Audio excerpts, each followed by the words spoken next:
கிறிஸ்துவுக்குள் பிரியமான அன்பு சகோதர சகோதரிகளே, உங்கள் யாவருக்கும் கிறிஸ்துவுக்குள்ளான அன்பின் நல்வாழ்த்துக்கள். நம்முடைய பிதாவாகிய தேவனாலும் ஆண்டவராகிய இயேசு கிறிஸ்துவினாலும் நம்ம ஒவ்வொருவருக்கும் கிருபையும் சமாதானமும் உண்டாக கடவுது என்கிற அன்பின் வாழ்த்துக்களோடு இன்றைய கூடுகைக்குள் நாம் கடந்து செல்லலாம். நாம் கடந்த ஒரு சில வாரங்களாக தேவனுடைய தெய்வீக திட்டத்தையும் அதனுடைய ரகசியங்களையும், தேவன் மனுக்குலத்தின் மீது கொண்ட அன்பினால் என்னென்ன திட்டங்களை தன்னுடைய ஒரே பேரான குமாரன் மூலமாக நிறைவேற்றினார் என்பதையும் ஆழமாக தியானித்து கொண்டு வந்திருக்கிறோம். அந்த தியானத்தின் அடிப்படையில் இன்று நாம் தேவனோடு செய்து கொண்ட நல்மனசாட்சியின் உடன்படிக்கையை உறுதிப்படுத்துவதற்காக இங்கு ஒன்று கூடியிருக்கிறோம். இந்த மகத்தான வேளையில் இன்றைய நம்முடைய முதல் கூடுகை முதல் அமர்வை ஆரம்பிப்போம். முதல் அமர்வின் ஆரம்பமாக ஆணிகள் பாய்ந்த என்ற பாடலை நாம் அனைவரும் பாடல் குழுவினரோடு சேர்ந்து பாடுவோம். பாடலுக்கு பின்பாக திருப்பூர் சபையை சார்ந்த அன்பு சகோதரர் ஜான் அவர்கள் நம்மை ஜெபத்தில் வழி நடத்துவார்கள்.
ஆணிகள் பாய்ந்த கரங்களை விரித்தே, ஆணிகள் பாய்ந்த கரங்களை விரித்தே,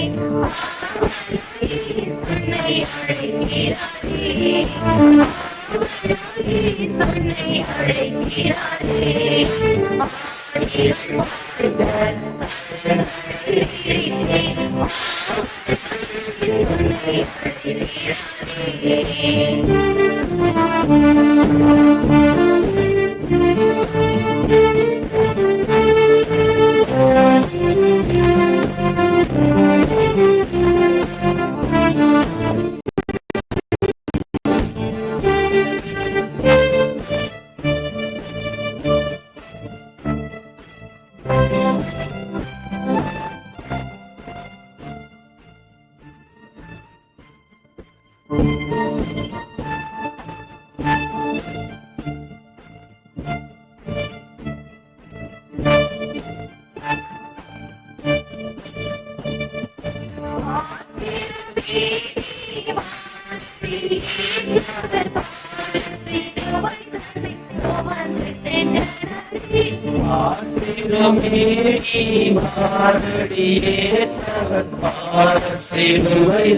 சுமந்து சென்றே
ஜெபம் செய்வோம்.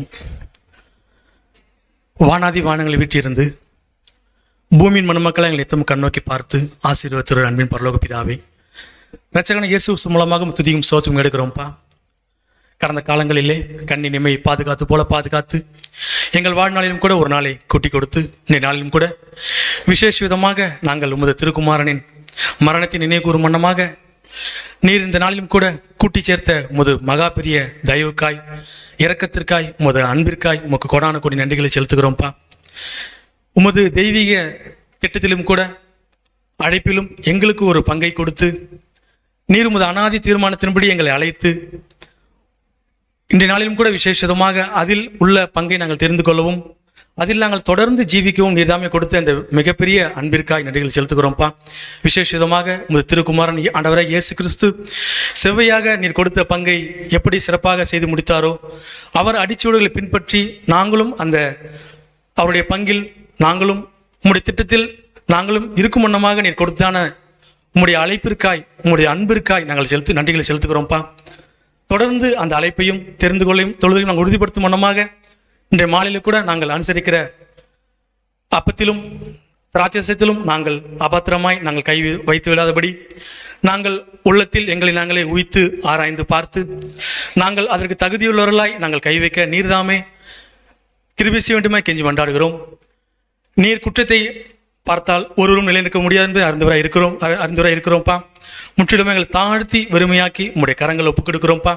நீர்தாமே உங்களுடைய இரக்கத்தின் மூலமாக எங்களுக்கு நாங்கள் அப்பத்திலும் திராட்சரசத்திலும் பரிசுத்தமாய் கை வைக்க நீர்தாமை கிருபை செய்ய வேண்டுமாய் கெஞ்சி மன்றாடுகிறோம். விசேஷமாக இந்த ஆராதனை காலை முதல் மாலை மட்டுமாக உங்களுடைய ஆளுகையும் உங்களுடைய பிரசன்னமும் உங்களுடைய வழிநடத்தலும் தொடர்ந்து எங்களுடன் வழிநடத்த வேண்டுமாய் கெஞ்சி மன்றாடுகிறோம். கேட்டதையும் கேட்க மறந்த அனைத்தையும் எங்களுடைய சித்தத்தினுடைய அல்ல உங்களுடைய சித்தத்தினுடைய ஆசீர்வதிக்க வேண்டுமாய் மீட்பெரும் இரட்சகருமான இயேசு கிறிஸ்து மூலமாய் தாழ்மையை கெஞ்சி கேட்கிறோம். ஜெபம் கேளும் ஜீவனுள்ள நல்ல பிதாவே, ஆமென்.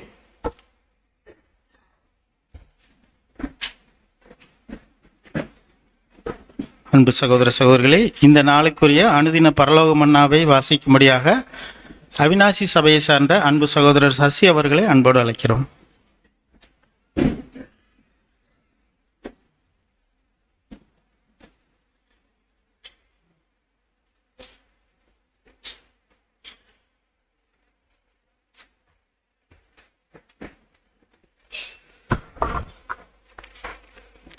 இன்றைய நாளுக்குண்டான அனுதின பரலோகமன்னா மார்ச் 31.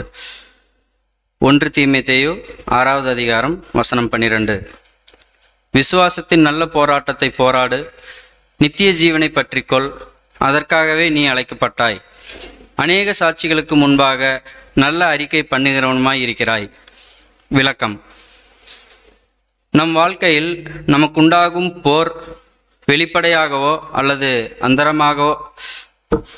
அந்தரங்கமாகவோ இருந்தாலும் அது ஒரு போராகவே கருதப்பட வேண்டும். இந்த யுத்தத்தில் நாம் முன்னேறி வெற்றி பெற வேண்டும்.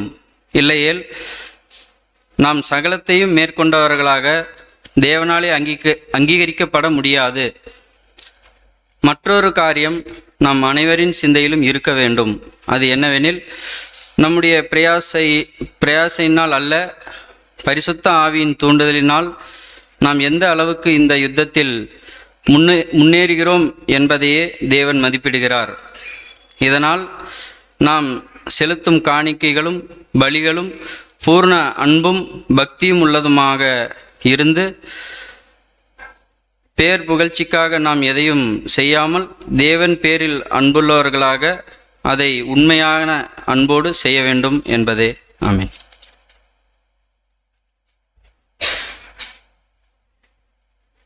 Thank you brother. இந்த நாளுக்குரிய முதல் பாடத்திற்குள் நாம் கடந்து செல்லலாம். இந்த நாளுக்குரிய தேவதூதை முதல் பாடத்தை தேவதூதாக வழங்கும்படியாக நம்முடைய அன்பு சகோதரர் சிந்தன் அவர்களை அன்போடு அழைக்கிறோம். சகோதரர் தெரிந்து கொண்ட தலைப்பானது it is finished, it is started.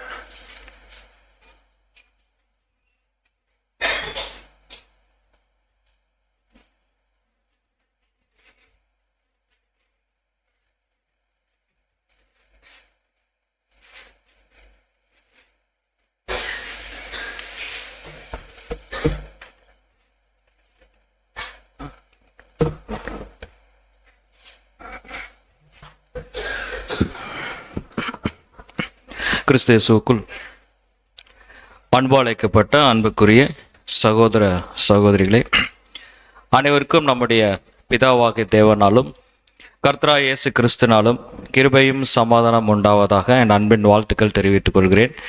விசேஷமாக நம்முடைய தேவன் இப்படியாக அவருடைய பிள்ளைகளாக இருக்கிற நம்மளை மலைத்து இன்றைய நாளிலும் நாம் அனைவரையும் ஒன்று சேர்த்து தேவனுடைய சத்திய வார்த்தைகளை தியானிக்கும்படியாக தேவன் கிருபை செய்துள்ளார்.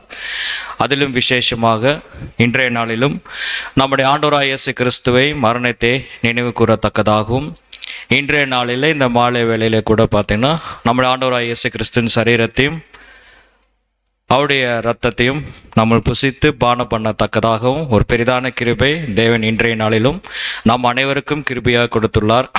அதனால் நம்முடைய தேவனுக்கு நம்முடைய ஆண்டவராகிய இயேசு கிறிஸ்து மூலம் நாம் நன்றி எடுத்துக்கொள்ளலாம். இன்றைய நாளிலும் கூட பார்த்திங்கன்னா இந்த காலை முதல் மாலை வரை நம்ம படுத்தி கொள்ளத்தக்கதாக முதல் பாடமாக சகோதரர் சொன்ன வண்ணமாக இட்ஸ் ஃபினிஷ்ட், இட்ஸ் ஸ்டார்டட் என்ற தலைப்பின் கீழ் ஒரு சத்திய பாடத்தை நம்ம தியானிப்போம். அன்பான சகோதர சகோதரர்களே, இட்ஸ் ஃபினிஷ்ட் அப்படின்னு சொல்லுகின்ற பொழுது இந்த வார்த்தை யார் பேசினார் என்பது நமக்கு நல்லா தெளிவாக தெரியும். ஸோ ஆண்டவராகிய இயேசு கிறிஸ்து மரணம் அடைகின்ற தருவாயில் கல்வாரி சிலுவையில் பேசின ஒரு வார்த்தை தான் என்னன்னு பார்க்கின்ற பொழுது இட்ஸ் ஃபினிஷ்ட். அப்படி என்றால் இட்ஸ் ஃபினிஷ்ட் அப்படிங்கிறது நமக்கு நல்லா தெரியும். அப்போ இட்ஸ் ஸ்டார்டட் அப்படிங்கிறது யார் சொல்லுகிறவர்களாக இருப்பார்கள் என்பதையும் நம்ம இந்த பாடத்தின் மூலமாக நம்ம பார்ப்போம். இந்த பாடத்தை ஒரு 4 அவுட்லைன் சொல்வதை காட்டிலும் ஒரு 4 காரியங்களை நம்ம முன்னிறுத்த போகிறோம். முதல் என்னன்னு பார்க்கின்ற பொழுது, what are the things need to remember from Jesus Christ. நம்முடைய ஆண்டவராகிய இயேசு கிறிஸ்துவை நினைவு கூறுகின்ற பொழுது நம்முடைய 7ஆம் தூதன் எதையெல்லாம் நினைவு கூற வேண்டும் அப்படிங்கிறத சில விளக்கங்களை அவர் கொடுத்திருக்கிறார். அடுத்ததாக பார்க்கின்ற பொழுது ஆண்டவராகிய இயேசு கிறிஸ்து அவர் ஃபேஸ் பண்ண 4 முக்கியமான டஃபஸ்ட் சிச்சுவேஷன்ஸ், அந்த 4 சிச்சுவேஷன்ஸ் பார்க்க போகிறோம். மூன்றாவதாக ஏன் அந்த 4 சிச்சுவேஷனை பார்க்க வேண்டும், புரியுங்களா? நிறைய சிச்சுவேஷன் இருக்கும், ஏன் இந்த 4 சிச்சுவேஷன் மட்டும் நம்ம பார்க்க வேணும், மூன்றாவதாக பார்க்க போகிறோம். நான்காவதாக செக்லிஸ்ட். இந்த 4 சிச்சுவேஷனை பார்த்து விட்டு அதில் வருகின்ற காரியங்களை நம்ம என்ன செய்ய போகிறோம்னு பார்த்தீங்கன்னா செக்லிஸ்ட் போட போகிறோம். எதுக்கு செக்லிஸ்ட்னா, checklist to partake in communion. நம்ம மாலை நேரத்தில் ஆண்டவராகிய இயேசு கிறிஸ்துவின் அவருடைய சரீரத்திலையும் அவருடைய ரத்தத்திலையும் நாம் புசித்து பானம் பண்ணுகிறோம்ல, அது புசித்து பானம் பண்ணுவதற்கு ஒரு செக்லிஸ்ட் போட போகிறோம். இந்த செக்லிஸ்ட் எதற்காக அப்படின்னு பார்க்கின்ற பொழுது பயமுறுத்திற்காக இல்லை. இந்த செக்லிஸ்ட் கண்டிப்பாக நமக்கு தேவை. இதில் சொல்லப்பட்டிருக்க ஒவ்வொரு காரியங்களும் நம்ம வாழ்க்கையில் நம்ம கடைபிடிக்கிறதா இருந்தால் அந்த பாத்திரத்தில் நாம் பங்கு பெறுகின்ற பொழுது அது மிகவும் பிரயோஜனம் உள்ளதாக இருக்கும். ஒருவேளை இந்த செக்லிஸ்ட்ல ஏதாவது ஒரு குறைச்சல் நம்ம கிட்ட இருந்துச்சுன்னா அது இன்னைக்கு கை வைக்கிறதுக்கு முன்னாடியே தேவன் என்ன பண்ணிடலாம், ஒப்பு கொடுத்துடலாம். தேவன் செக்லிஸ்ட் பார்த்தோம். செக்லிஸ்ட்ல மொத்தம் எத்தனை செக்லிஸ்ட் வரும்னு நான் சொல்லிடுறேன். 12 செக்லிஸ்ட் வரும் பாயிண்ட்ஸ். இந்த 12 எனக்கு இருந்துச்சு அப்படின்னா நம்ம இதுதான் பர்ஃபெக்ட்னு சொல்ல, ஓரளவுக்கு நம்ம 7ஆம் தூதன் எழுத்துக்களின் படியும் அதே மாதிரி பார்த்தீங்கன்னா நம்ம படிக்கின்ற சத்தியத்தின் படியும் ஓகே, ஓரளவுக்கு நம்ம என்ன பண்ணியிருக்கிறோம்னா நம்ம ஒரு தகுதி உள்ளவர்கள் என்பதை விசுவாசிக்கலாம். இல்லைன்னா நமக்கு இன்னும் தகுதி இல்லை, ஆனால் தேவன் நம்ம மேலே விசுவாசம் வைத்திருக்கிறார், அது நம்ம என்ன பண்ணிக்கலாம்னா தகுதிப்படுத்திக்கலாம். ஸோ மொத்தம் எத்தனை பாயிண்ட் வரப்போகுது செக்லிஸ்டில்? பண்ணிடுறேன். ஸோ நம்ம எடுத்தோடனே நம்ம செக்லிஸ்ட் போகிறதில்ல. ஃபஸ்ட்டு நம்ம என்ன பார்க்க போகிறோம்னா அந்த 4 காரியங்களில் first one, what are things need to remember from Jesus Christ. இயேசு கிறிஸ்துவை நம்ம எப்படி நினைக்க வேண்டும் என்பதை தான் நம்ம ஃபஸ்ட்டு பார்க்க போகிறோம். ரீபின்ஸ் நம்பர் நான் சொல்கிறேன், நீங்கள் டைம் இருந்தால் வீட்டில் நீங்கள் டீட்டெயிலாக படிச்சுக்கலாம். ரீபின்ஸ் நம்பர் 1504 தலைப்பு பார்த்தீங்கன்னா ஆன்டிசிபேட்டிங் ஆஃப் மெமோரியல் அப்படின்னு ஒரு தலைப்பின் கீழே ஆண்டவர் இயேசு கிறிஸ்துவை குறித்து நம்முடைய 7ஆம் தூதன் ஒரு ஒரு சின்னதாக ஒரு விளக்கம் கொடுக்குறார். எதற்காக அந்த விளக்கம் அப்படின்னு பார்க்கின்ற பொழுது சகோதரர் என்ன சொல்றாருன்னா, சார்லஸ் டேஸ் ரசல் அவர்கள் என்ன சொல்றாருன்னா, ஒவ்வொரு முறையும் நம்ம நினைவு கூறுகின்ற பொழுது அந்த நினைவு கூறும் நாளில் கண்டிப்பா இயேசு கிறிஸ்துவ குறித்து இந்த பாயிண்ட்ஸ் நம்ம ரிமெம்பர் பண்ணியே ஆக வேண்டும். நாங்க ரிமெம்பர் பண்ண, அவர் அனுசரிச்சிருப்பார்ல, 7ஆம் தூதன் அனுசரிச்சிருப்பார்ல, நாங்க இந்த மெமோரியல் அனுசரிக்கின்ற பொழுது ஒவ்வொரு முறையும் என்ன பண்ணுவோம்னா இந்த பாயிண்ட்ஸை நாங்கள் கூடியிருக்கிறவர்கள் கூட என்ன பண்ணுவோம்னா ரிமெம்பர் பண்ணி தான் நாங்க மெமோரியலை அனுசரிப்போம். அப்படி நாங்கள் என்ன ரிமெம்பர் பண்ணுகிறோம், எதை நாங்கள் நினைவு கூறுகிறோம் என்பதை தான் அவர் என்ன பண்றாருன்னா அப்படி எழுதிட்டு வர்றார். சில பாயிண்ட்ஸ் எழுதிட்டு வர்றார். நான் எல்லா பாயிண்ட்ஸும் போட முடியும், கிறிஸ்பியா உங்களுக்காக போட்டிருக்கிறேன். ஸோ இப்போ நம்ம என்ன நினைவு கூற போகிறோம் அப்படின்னா இயேசு கிறிஸ்துவ பத்தி எப்படி அப்படிங்கிறத ஃபர்ஸ்ட் இதுல பார்ப்போம். Who and how is Jesus Christ, யார், அவர் எப்படி இருக்கிறார் என்பதை நினைவு கூறும். அவர் ஃபர்ஸ்ட் பாயிண்ட் என்ன சொல்றாருன்னா, நீங்க எடுத்த உடனே நீங்க மெமோரியல்ல போய் அமர்ந்த உடனே இது இயேசு கிறிஸ்துவின் அப்பம், இது இயேசு கிறிஸ்துவின் சரீரம், இது இயேசு கிறிஸ்துவின் ரத்தம் அப்படிங்கிறது நீங்க நினைப்பது சரிதான், அது மாற்றுக்கிறது கிடையாது, சரிதான். ஆனால் நீங்க ஒரு நிமிஷம் நினைச்சு பாருங்க, ஒரு செகண்ட் முன்னாடி நினைச்சு பாருங்க, நம்முடைய ஆண்டவராகிய இயேசு கிறிஸ்து எவ்வளவு மகத்துவம் உள்ளவர். ஃபர்ஸ்ட் பாயிண்ட் அதான் சொல்றார், அவர் எவ்வளவு மகத்துவம் உள்ளவர். இன்னைக்கு அப்பம், இன்னைக்கு திராட்சரசமா நம்ம முன்னாடி இருக்கிறார், ஆனா அவர் எவ்வளவு மகத்துவம் உள்ளவர் உங்க ஆழ்ந்த சிந்தையில இருந்து யோசிச்சு பாருங்கிறார். அடுத்து அப்படியே விளக்கம் கொடுக்கிறார், அவர் எவ்வளவு மகத்துவம் உள்ளவர்னா அவர் சொல்றார், நமக்கு மேல என்ன இருக்கு, வான தூதர்கள் இருக்கிறாங்க, ஏன்னா அவங்க தான் நம்மளோட ஹை பொசிஷன்ல இருக்கிறாங்க. நம்முடைய ஆண்டவராகிய இயேசு கிறிஸ்து மகத்துவம் உள்ளவர் மட்டுமல்ல, இந்த வான தூதர்களை விடவும் அவர் எப்படிப்பட்டவரா மேலானவரா இருக்கிறார் அப்படின்னு, மோஸ்ட் ஹை பொசிஷன்ல அவர் இருக்கிறார். அவ்வளவுதானா அப்படிங்கும் போது இந்த உலகத்திலையும் இந்த அண்ட சராசரத்திலும் இன் யூனிவர்ஸ் தேவன் ஒவ்வொருத்தருக்கும் ஒரு நாமத்தை கொடுத்திருக்கிறார். ஒவ்வொருத்தருக்கும் ஒரு நாமத்தை அவர் என்ன பண்ணியிருக்காருன்னா கொடுத்திருக்கார். அப்படி எப்பேற்பட்ட நாமத்தை கொடுத்திருந்தாலும் அந்த எல்லா நாமத்தையும் எல்லா பட்டத்தை விடவும் அவர் எப்படியா இருக்கிறார்னு பார்த்தீங்கன்னா மிகவும் உயர்ந்தவராய் இருக்கிறார் அப்படின்னார். பொசிஷன்ல மட்டும் இல்லை, நீங்க நாமம் எடுத்தாலும் சரி, பட்டம் எடுத்தாலும் சரி, அவர் என்ன பண்றாருன்னா ஹை பொசிஷன்ல அவர் இருக்கிறார். வேற என்ன நினைவு கூற வேண்டும் அப்படின்னு சொல்றாருன்னா, நம்ம பிதாவுக்கு அடுத்தபடியாக இருப்பவர் யாருன்னு பாத்தீங்கன்னா நம்முடைய ஆண்டவராகிய இயேசு கிறிஸ்து. இது தெரிஞ்சதுதான், பட் இருந்தாலும் நினைவு கூறுங்கன்னு சொல்றாரு. சரி, இவ்வளவுதானா அப்படிங்கும் போது இதெல்லாம் இயேசு கிறிஸ்து பத்தி நினைவு கூர்ந்துட்டோம்ல. இப்போ அவர் என்ன செய்யறாராமா இயேசு கிறிஸ்து, நான் உங்களுக்கு தமிழ்ல உங்களுக்கு டிஸ்பிளே வராது, நாங்க வாசிக்கிறேன், அவர் எழுதுனது நல்லா இருக்கு.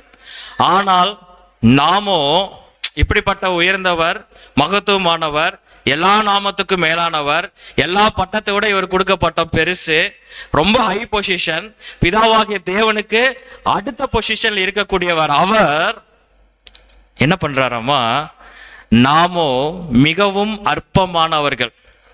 அப்படியே ஆப்போசிட், ஹைக்கு லோ, புரியுங்க, அப்படியே ஆப்போசிட். நாம் எப்படின்னா மிகவும் அற்பமானவர்கள், மிகவும் குறைவானவர்கள், அவருடைய நட்பிற்கு தகுதியற்றவர்கள். நட்புன்னா புரிஞ்சுதுங்களா? எப்படின்னா அவர் பேர் சொல்வதற்கே நம்ம தகுதி இல்லை. இயேசு, ஜீசஸ்ங்க இங்கிலீஷ் வருது, பட் இயேசுங்கிறது இன்னும் ஜீசஸோட இயேசுங்கிறது சரியான வார்த்தை. இயேசு அப்படின்னு சொல்வதற்கு இங்க இருக்கிற ஒருத்தருக்கு கூட தகுதி இல்லை. ஒருத்தர்னா நம்மளே சேர்த்து எதுக்குமே தகுதி இல்லை. அவருடைய நட்பிற்கு தகுதியற்றவர்கள்.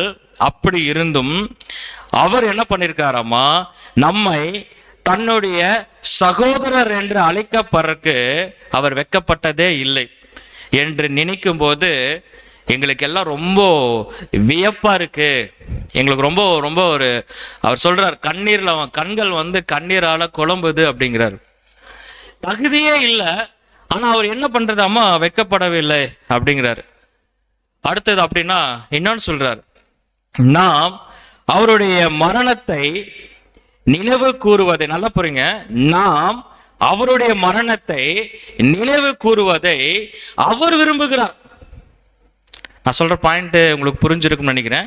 இயேசு கிறிஸ்துவின் மரணத்தை நினைவு கூறுவதை நம்ம விரும்பல, யார் விரும்புறாராமா? அவர் விரும்புறார். அப்படின்னா என்ன அப்படின்னா, இன்னைக்கு நம்ம இங்க இருக்கிறவங்க அனைவருமே செக்லிஸ்ட் பார்க்கல, ஒன்றும் செக்லிஸ்ட் பார்க்கல, இதுல நிறைய உள்ளவர்களா குறை உள்ளவர்களா என்பது நமக்கு தெரியாது. ஆனால் நம்ம எல்லாம் ஒன்னா சேர்ந்து நாங்களும் கிறிஸ்துவின் சரீரம் சென்று விசுவாசித்து அவருடைய மரணத்தை நம்ம நினைவு கூறுகிற பொழுது இங்கு யார் சந்தோஷம் அடைகிறார்னு பார்த்தீங்கன்னா நம்முடைய ஆண்டவராகிய இயேசு கிறிஸ்து. அவர் விரும்புகிறார். இதன் அடையாளமாகத்தான் அவருடைய பிற்கப்பட்ட சரீரத்திற்கு அடையாளமாக அப்பத்தையும் சிந்தப்பட்ட ரத்தத்திற்கு அடையாளமாக திராட்சை ரசத்தையும் நமக்கு என்ன பண்றாருன்னா கொடுக்குறார். அவர் விரும்புகிறார். எதற்காக விரும்புகிறார் அப்படின்னா, அவரோட மெயின் பாயிண்ட் என்ன அப்படின்னு பார்க்கின்ற பொழுது, அவருக்கு நம்ம கம்பேரே பண்ண முடியாது. இருந்தாலும் நம்ம எல்லாரும் என்னது, சகோதரர். நீங்க எல்லாம் நினைவு கூறுங்க, நான் உங்களுக்கு என்னோட சரீரத்தை கொடுக்குறேன், உங்களுக்கு என்னுடைய அப்பத்தை நான் என்ன பண்றேன் கொடுக்குறேன், என்னோட ரத்தத்தை கொடுக்குறேன், நான் திராட்சை ரசமா நீங்க குடிங்க அப்படின்னு அவர் என்ன பண்றாருன்னா விரும்புறார். இதுதான். ஸோ இப்பேற்பட்டவரோட நம்ம சகோதரராக, இப்பேற்பட்டவர் கூட அவருடைய சரீரமாக, இப்பேற்பட்டவரை நான் நினைவு கூற வேண்டும் என்றால் எப்படி நம்ம இன்னும் அதிகமாக நினைவு கூறலாம் என்று பார்க்கின்ற பொழுது, அவர் கடந்து போன 4 சிச்சுவேஷன்கள், அந்த சிச்சுவேஷன் எதற்காக, யாருக்காக, அதில் இருக்கிற நம்மளுடைய check point, checklist. So first நம்ம பார்த்துட்டோம், what are the things need to remember from Jesus Christ. அடுத்தது அவர் கடந்து வந்த 4 முக்கியமான சம்பவங்கள் நம்ம எப்படி எடுத்துக்கலாம்னு பார்த்தீங்கன்னா, அந்த சம்பவங்கள் இருக்கிற சூழ்நிலைகள் நம்ம எடுத்துக்கலாம். ஏன்னா இது நம்ம அநேக முறை நம்ம தியானித்த ஒரு காரியங்கள் தான். அதுக்காக நம்ம டைம் ஸ்பெண்ட் பண்ண வேண்டாம். நம்ம செக்லிஸ்ட் வரும்போது அதுக்கு நம்ம டைம் ஸ்பெண்ட் பண்ணலாம். ஸோ 4 முக்கியமான காரியங்கள் எதுன்னு பார்க்கின்ற பொழுது, ஒன்று மேல் வீட்டறை, ரெண்டாவது என்னன்னு பார்க்கின்ற பொழுது கெத்செமனே தோட்டம், மூன்றாவது எதுன்னு பார்க்கின்ற பொழுது பிலாத்து முன் விசாரணை, நான்காவது எதுன்னு பார்க்கின்ற பொழுது கல்வாரி சிலுவை. இப்ப நமக்கு ஒரு கேள்வி வரும், ஏன் பிரதர் ஞானஸ்தானத்திலிருந்து எடுத்திருக்கலாம்ல, பட் அங்கிருந்து எடுக்காம ஏன் மேல் வீட்டையில அறையிலிருந்து நம்ம எடுக்கிறோம் அப்படின்னு ஒரு கேள்வி வரும். அந்த கேள்விக்கு தான் 3வது இதில் நம்ம பார்ப்போம். ஏன்னா why this situation, ஏன் இந்த 4 சிச்சுவேஷன். சரி, இந்த மேல் வீட்டு அறையில என்ன நடந்துச்சு? ஸோ கடைசி இரவு உணவு எப்படி நடந்துச்சு அப்படின்னா, இங்க 7ஆம் தூதன் சொல்ற வார்த்தை என்னன்னா, இது அந்த மெமோரியல் மெடிடேஷன் புக்கு படித்தவர்களுக்கு நல்லா தெரியும். இது அநேக முறை அந்த வார்த்தை அவர் யூஸ் பண்ணியிருப்பார். அந்த இரவு ஒரு சாதாரண இரவு அல்ல, இப்படிதான் அவர் யூஸ் பண்ணுவார். அந்த இரவு ஒரு சாதாரண இரவு அல்ல. ஏன்னா இது ஒரு ஸ்பெஷல் காரணம். என்னன்னா, இந்த சாதாரண இரவுன்னு சொல்வதை காட்டிலும் ஆண்டவராய் இயேசு கிறிஸ்துக்கு அந்த இரவு எப்படிப்பட்டதா இருந்துச்சாமா, ஒரு பிரிவின் இரவா இருந்துச்சு. இந்த இரவு தான் லாஸ்ட். இந்த இரவுக்கு பின்பாக தான் நேசித்த சீஷர்கிட்ட இனிமேல் என்ன பண்ண முடியாதுன்னா, உட்கார்ந்து சாப்பிட முடியாது, பேச முடியாது, எதையும் பகிர்ந்து கொள்ள முடியாது. இதுதான் வெரி லாஸ்ட் மூமெண்ட் அவருக்கு. இதுக்கப்புறம் தேவனுடைய திட்டத்தை பத்தியோ, தேவனை பத்தியோ, சுவிசேஷத்தை பத்தியோ எதுவும் பேச முடியாது, அன்பை பத்தி பேச முடியாது, எதுவுமே பண்ண முடியாது. இது ஒரு பிரிவு. ஆனா இப்படி ஒரு பிரிவு இருக்குது அப்படிங்கிறது சீஷர்களுக்கு தெரியல, இவருக்கு மட்டும்தான் என்ன பண்ணுதுன்னா தெரியுதுன்னு சொல்லும்.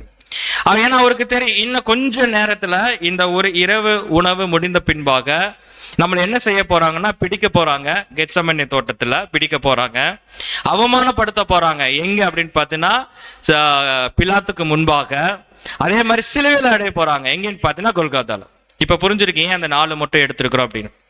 அவருக்கு அந்த தாட் வந்துகிட்டே இருக்கு, கொஞ்ச நேரத்துல என்னை பிடிக்க போறாங்க, அவமானப்படுத்த போறாங்க, சிலுவையில அறைய போறாங்க அப்படின்ட்டு. ரொம்ப ஒரு எமோஷனலான டைம். ஒரு வசனம் வாசிக்கலாம் பாருங்க, லூக்கா 22ஆம் அதிகாரம் 15ஆம் வசனம்.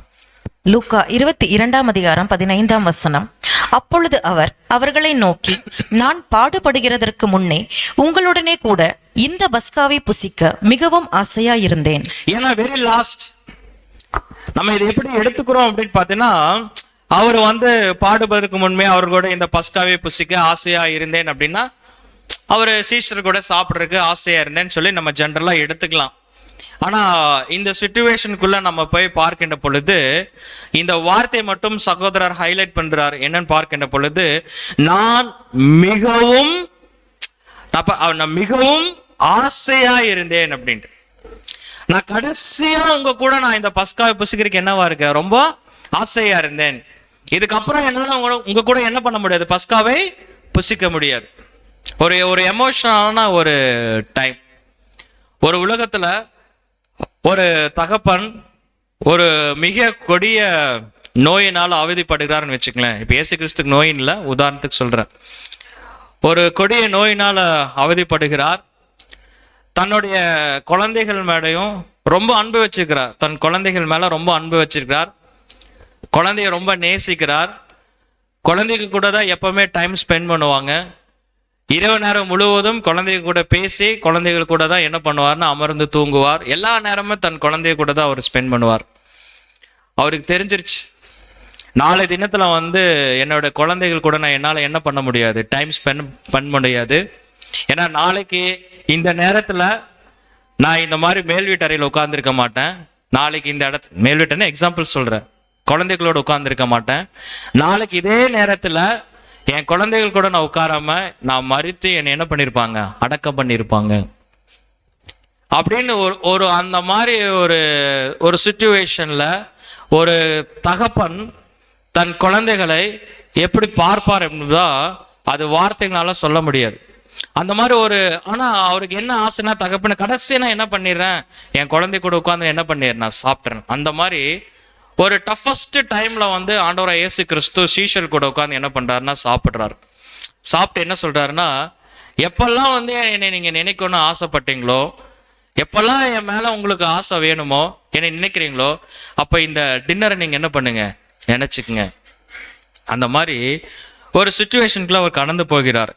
ஆனா என்ன பிரச்சனை அப்படின்னு பார்க்கின்ற பொழுது, அந்த இரவுல எப்படி இருந்துச்சாமா, ஒரு திடீர்னு அவர் வந்து ஒரு கலங்கி நிற்கிறார். பாருங்க, யோவான் 13ஆம் அதிகாரம் 21ஆம் வசனம் வாசிப்போம். யோவான் 13ஆம் அதிகாரம் 21ஆம் வசனம்.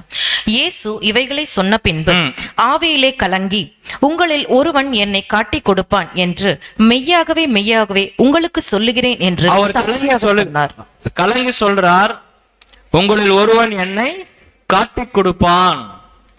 இப்ப பாருங்க, ஆண்டவராக இயேசு கிறிஸ்து அந்த மேஜையில உட்கார்ந்து இருக்க பொழுது 12 சீஷர்களும் அவருக்கு முன்பாக உட்கார்ந்து இருக்கிறாங்க.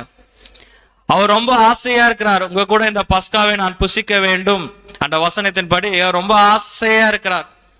ஆனா அந்த மேஜையில உட்கார்ந்து இருக்கிறவர்கள் எப்படிப்பட்டவர்களா இருக்கிறார்கள் அப்படின்னு பார்க்கின்ற பொழுது, அதுல ஒருவர் இயேசு கிறிஸ்துவை காட்டிக் கொடுக்க போகிறார்.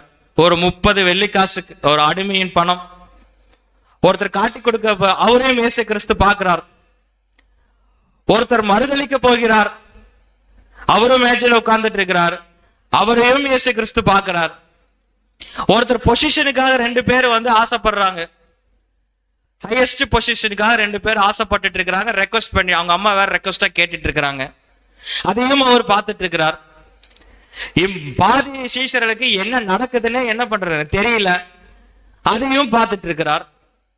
ஒருத்தர் காட்டி கொடுக்கிறார், ஒருத்தர் மறுதளிக்க போகிறார். இனி கொஞ்ச நேரத்துல என் கூட உட்கார்ந்துட்டு இருக்கிற சீஷர்கள்லாம் என்னை விட்டு என்ன பண்ண போறாங்க, ஓட போறார்கள், அதையும் அவருக்கு தெரியும். இவர் எல்லாத்தோட கண்களையும் பார்த்துட்டு இருக்கிறார். ஆனாலும் சொல்றார், உங்க கூட தான் நான் இந்த பஸ்காவை புசிக்க ஆசையா இருந்தேன் அப்படின்ட்டு. இதுதாங்க அவர் மேசையில இருக்க அவருக்கு இருக்க ரொம்ப டஃப். இந்த சூழ்நிலையிலும் கூட யோவான் 13ஆம் அதிகாரம் 14ஆம் அதிகாரம் எல்லாம் படிக்கின்ற பொழுது எவ்வளவு முடியுமோ அவ்வளவு என்ன பண்றாருன்னா, சீஷர்கிட்ட தம் மரணத்தை குறித்ததாகவும் பின்பாக ஒரு தேற்றவாளனை குறித்ததாகவும் கூட சீஷர்கள் என்ன பண்றாரு, தேற்றிருக்கிறார். எப்படியாச்சும் அவரை தேட்டிடலாம் அப்படின்ட்டு. சரி, அவரோட லவ் இதோட ஸ்டாப் ஆயிடுச்சா, சாப்பிட்டோன்னே ஸ்டாப் ஆயிடுச்சா? அவருடைய லவ் என்ன பண்றாருன்னா எக்ஸ்டெண்ட் பண்றார். அந்த சிச்சுவேஷன் பாருங்க, லவ் அவர் எக்ஸ்டெண்ட் பண்றார். எப்படி எக்ஸ்டெண்ட் பண்றார்? யோவான் 13ஆம் அதிகாரம் 5ஆம் வசனம். யோவான் 13ஆம் அதிகாரம் 5ஆம் வசனம். பின்பு பாத்திரத்தில் தண்ணீர் வார்த்து சீஷருடைய கால்களை கழுவவும் தாம் கட்டியிருந்த சீலையினால் துடைக்கவும் தொடங்கினார். ஒரு சர்வன்டாக மாறிட்டார் ஆண்டவராகிய இயேசு கிறிஸ்து. இப்போ பேதுரு வந்து உட்கார்றார், ஒவ்வொருத்தரா உட்கார எக்ஸாம்பிள் சொல்றார். பேதுரு மறுதலிக்க போறார் இயேசு கிறிஸ்துக்கு தெரியும். ஆனாலும் அவருடைய காலை கழுவுறார். Did his love stop அப்படின்னு கேட்டா இல்ல, அந்த லவ் கன்னியூ பண்றார். யூதாஸ் காரியத்தை வந்து உட்கார். யூதாஸ் காரியத்தோட முகத்தை பார்த்திருப்பார். யூதாஸ் காரியத்தை இயேசு கிறிஸ்து முகத்தை பார்த்திருப்பாங்க.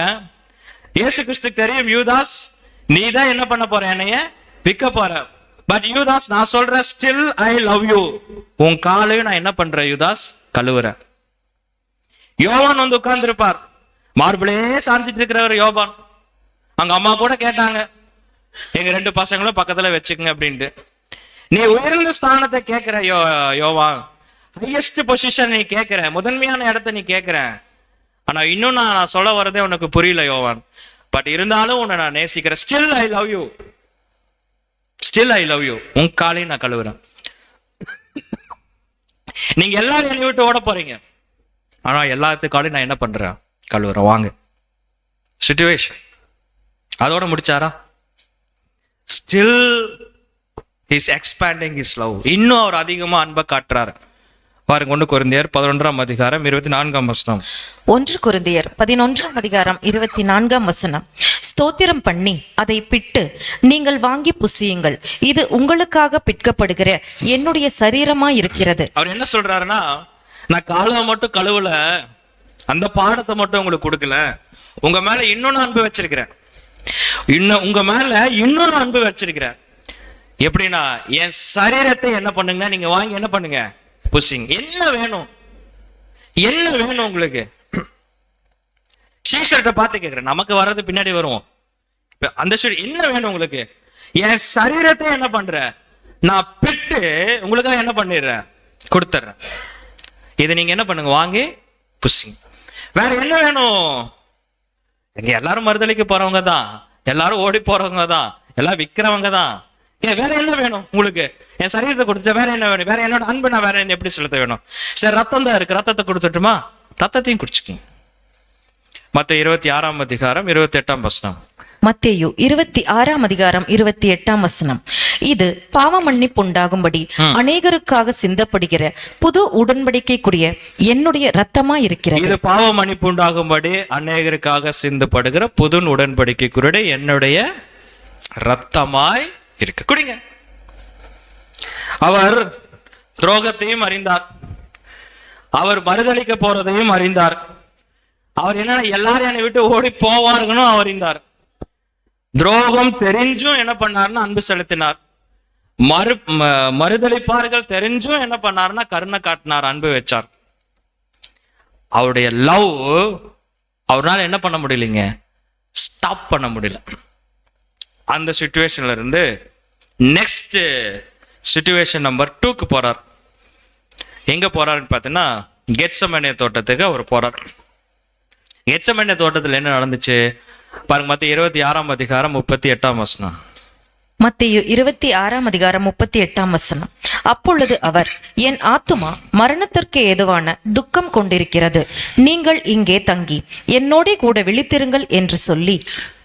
அன்பான சகோதர சகோதரிகளே, ஒரு பர்ஃபெக்ட் மேன், ஒரு பர்ஃபெக்ட் ஹியூமன் பீயிங், அவர் சொல்லுகின்ற வார்த்தை பாருங்க, நல்லா கவனிச்சுக்கலாம். என் ஆத்துமா மரணத்துக்கு ஏதுவான துக்கம் கொண்டிருக்கிறது.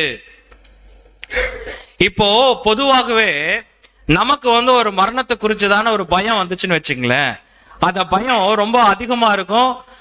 அந்த பயத்தோட தன்மை கூட நமக்கு தெரியாது. அதுதான் உண்மை. ஏன்னா வேற இன்பர்ஃபெக்ட், தொட்டதொன்னுக்கு பயந்துக்குவோம், தொட்டதொன்னுக்கு பயந்துக்குவோம்.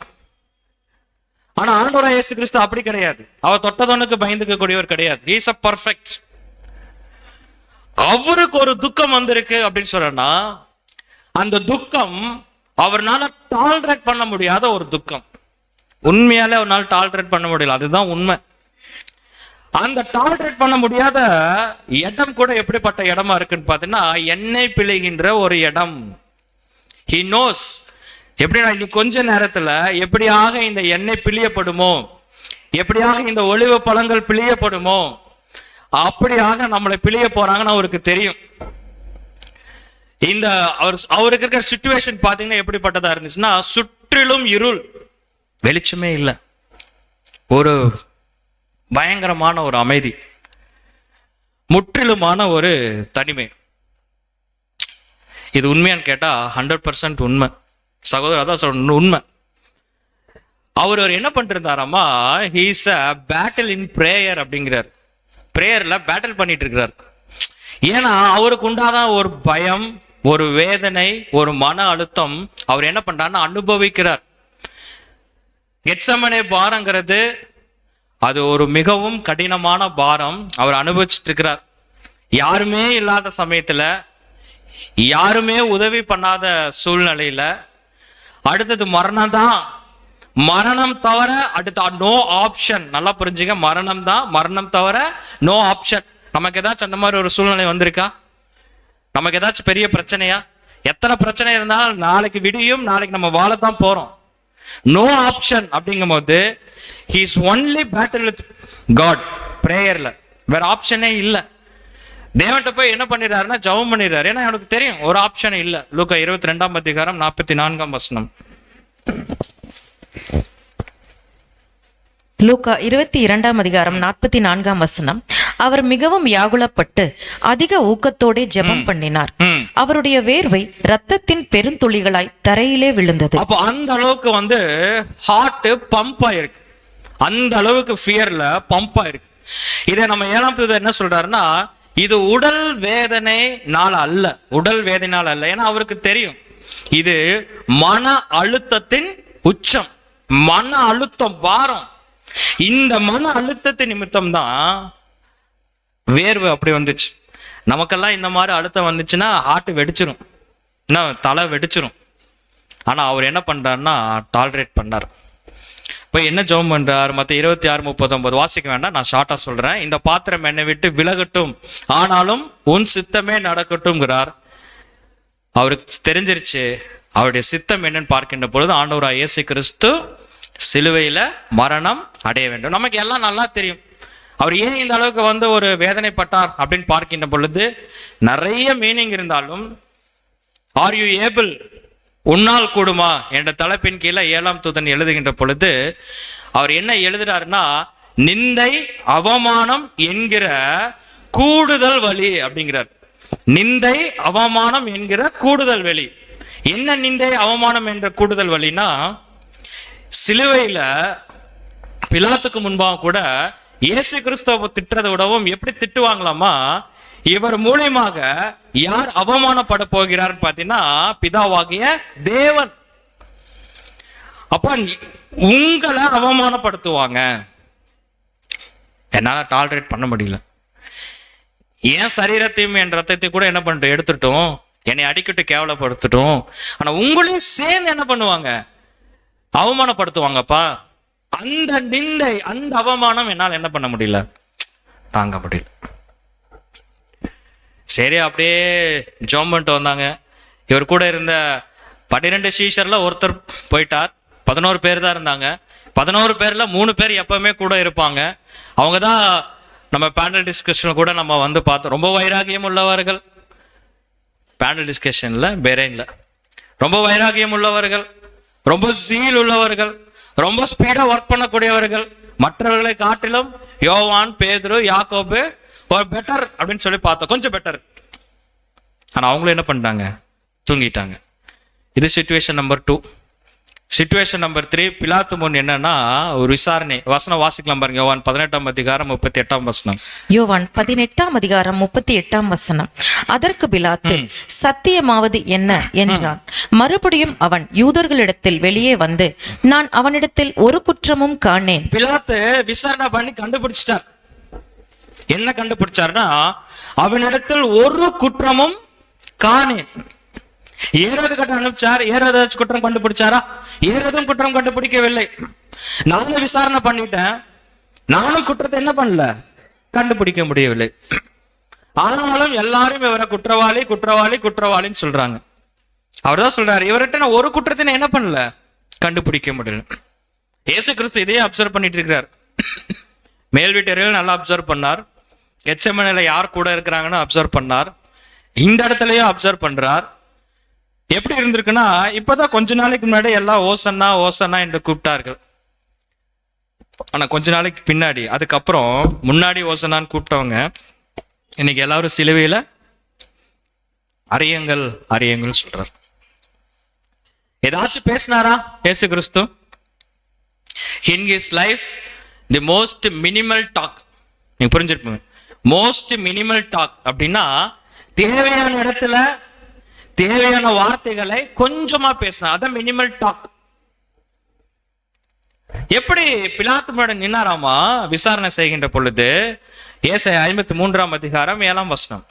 ஏசாயா 53ஆம் அதிகாரம் 7ஆம் வசனம். அவர் நெருக்கப்பட்டும் ஒடுக்கப்பட்டும் இருந்தார், ஆனாலும் தம்முடைய வாயை அவர் திறக்கவில்லை. அடிக்கப்படும்படி கொண்டு போகப்படுகிற ஒரு ஆட்டுக்குட்டியைப் போலவும், தன்னை மயிர் கத்திரிக்கவனுக்கு முன்பாக சத்தமிடாதிருக்கிற ஆட்டை போலவும் அவர் தம்முடைய வாயை திறவாதிருந்தார். அநேக முறை இந்த வசனங்கள் நம்ம தியானிச்சிருப்போம். அதாவது ஒரு ஆட்டுக்குட்டியை போலவும் சொல்லிட்டு, தன்னை மயிர் கத்திரவனுக்கு முன்பாக சத்தமிடாது இருக்கிற ஆட்டை போல. அப்போ மயிர் கத்திரிக்கும் போது ஆடு சத்தம் இல்லாம இருக்குமா? இப்ப என்ன, இப்பெல்லாம் எப்படி கத்திரிக்கிறேன்னா மிஷின் வச்சு என்ன பண்ணிடுவாங்க. அப்படி என்ன மிஷின் வச்சா அங்க இது பண்ணிட்டு இருந்தாங்க? கிடையாது. ஆங்க அப்ப இதோடைய தாற்பயம் என்ன, இந்த வசனம் என்ன சொல்ல வருது அப்படிங்கிறத நம்ம புரிஞ்சுக்கணும்.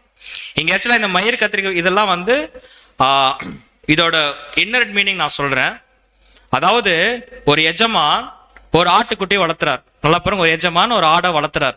அந்த ஆட்டுக்குட்டியை வளர்த்துறார். அந்த ஆட்டுக்குட்டி எஜமான் கிட்ட ரொம்ப பிரியமா இருக்கு. எஜமானும் ஆட்டுக்குட்டி மேல என்ன பண்றாருங்க, ரொம்ப பிரியமா இருக்காரு. இப்ப எஜமான் ஒரு நாள் என்ன பண்ண போறாருன்னா, இந்த ஆட்டுக்குட்டிட்டு போய் மயிர் கத்திரிக்கல, இந்த ஆட்டுக்குட்டியை போய் கூட்டிட்டு போய் என்ன பண்ண போறாரு, வெட்ட போறாரு. இப்ப இந்த ஆட்டுக்குட்டிய எஜமான் கூட்டிட்டு போகும்போது ஆடு கத்துமா, என்னை நீங்க கொல்ல கூட்டிட்டு போறீங்க.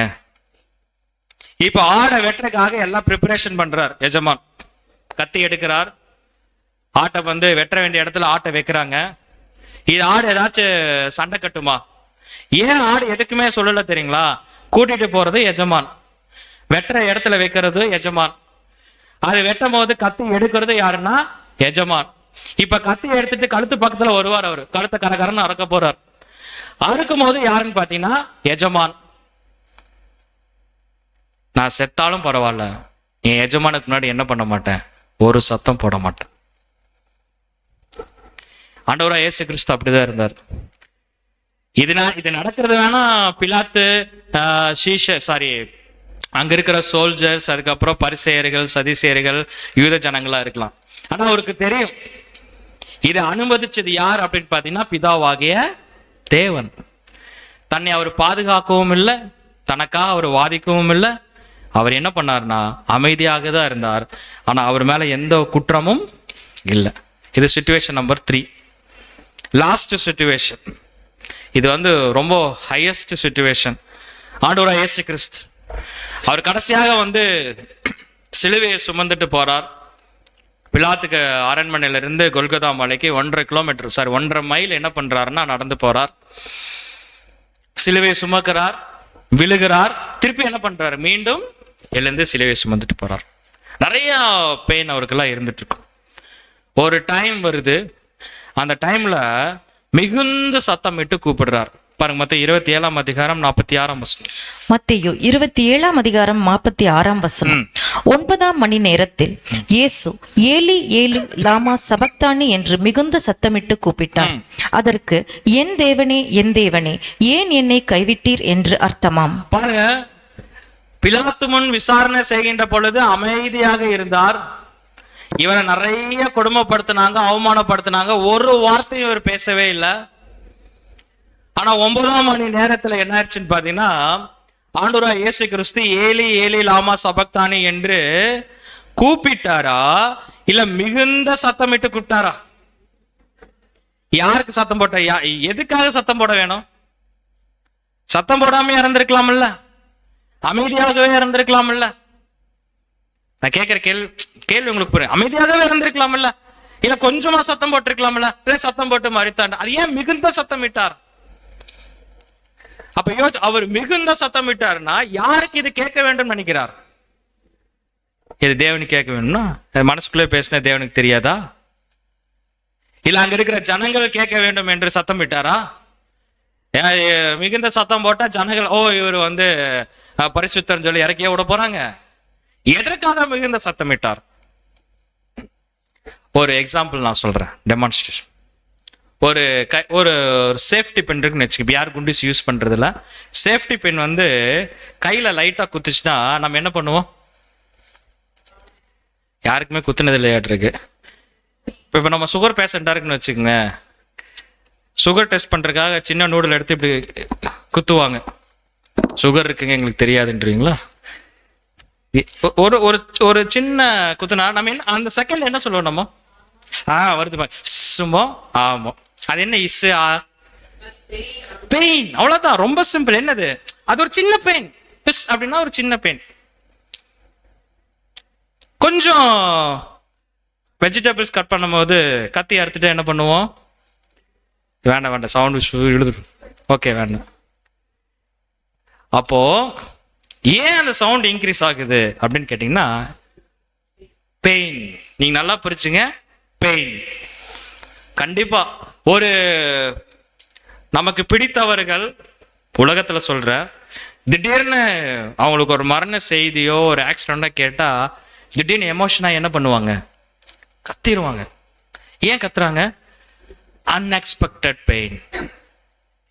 பெயின், கரெக்டுங்களா?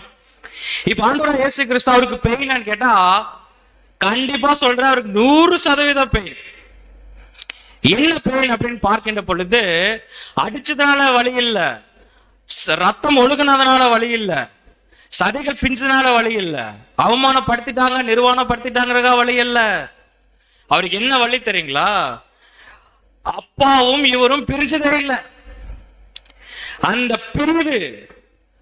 அந்த பிரிவை அவர் உள்ளத்தின் ஆழத்துல உணர்கின்ற பொழுது அவரால் கண்ட்ரோல் பண்ண முடியல. பெயின்.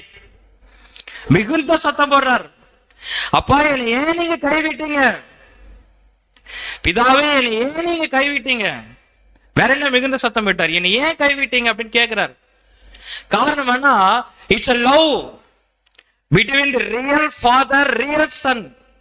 உண்மையால சொல்றேன், இன்னைக்கு இருக்கிற தகப்பன் ஒரு மகனுக்கு கூட அந்த லவ் என்னன்னா தெரியாது. காரணம் என்னன்னா ரெண்டு பேருமே பாவத்துல இருக்கிறாங்க. அந்த அன்போட உச்சம் தெரியாது. ஆனா அந்த அன்போட உச்சம் தெரிஞ்சவங்க இரண்டு பேரு பிரிகின்ற பொழுது வருகின்ற வழிதான் என்ன பண்றாருன்னா அவர் கத்திட்டார். ஏன் கம்மி? அதுக்கப்புறம் தான் ரியலைஸ் பண்றார் ஆண்டவராகிய இயேசு கிறிஸ்து, எங்க அப்பா எங்கூட பேசல, எங்க அப்பா என் கூட இல்ல, இதுக்கப்புறம் என் உயிர் இருந்தா என்ன இருக்காது என்ன? கரெக்டு தானே? பிதாவாகி தேவன் ஒருத்தர்கிட்ட இல்ல அப்படின்னா அவர் வாழ்ந்தா என்ன வாழாட்டி என்ன? வேண்டாம். அவர் சொல்றார் யோவான் 19ஆம் அதிகாரம் 30ஆம் வசனம் வாசிப்போம். யோவான் 19ஆம் அதிகாரம் 30ஆம் வசனம். இயேசு காடியை வாங்கின பின்பு முடிந்தது என்று சொல்லி தலையை சாய்த்து ஆவியை ஒப்பு கொடுத்தார். அவர் தெரிஞ்சிச்சு இந்த முடிந்ததுக்கு நிறைய விஷயங்கள் இருக்கு. அவர் நியாயப்பிரமாணத்தை முடிச்சார், தீர்க்க தரிசனத்தை நிறைவேற்றி முடிச்சார், நிறைய இருக்கு. ஆனா சிம்பிள் என்னன்னா எங்க அப்பா இல்ல, இதுக்கப்புறம் வாழ வேண்டிய அவசியம் இல்லை, வாழவும் முடியாது. அங்க அப்பாட்ட சொல்றார், அப்பா நான் என்ன ரீசனுக்காக வந்தனோ நான் என்ன பண்ணிட்டேன், எல்லாத்தையும் செஞ்சுட்டேன். கடைசியில நான் ஜெபம் பண்ணேன். அப்ப கூட சொன்னீங்க உங்க சித்தம் அப்படிங்கும் போது அது நீ தான் சொல்லி என்னை இந்த மரணத்துக்குள்ள கொண்டு வந்தீங்க.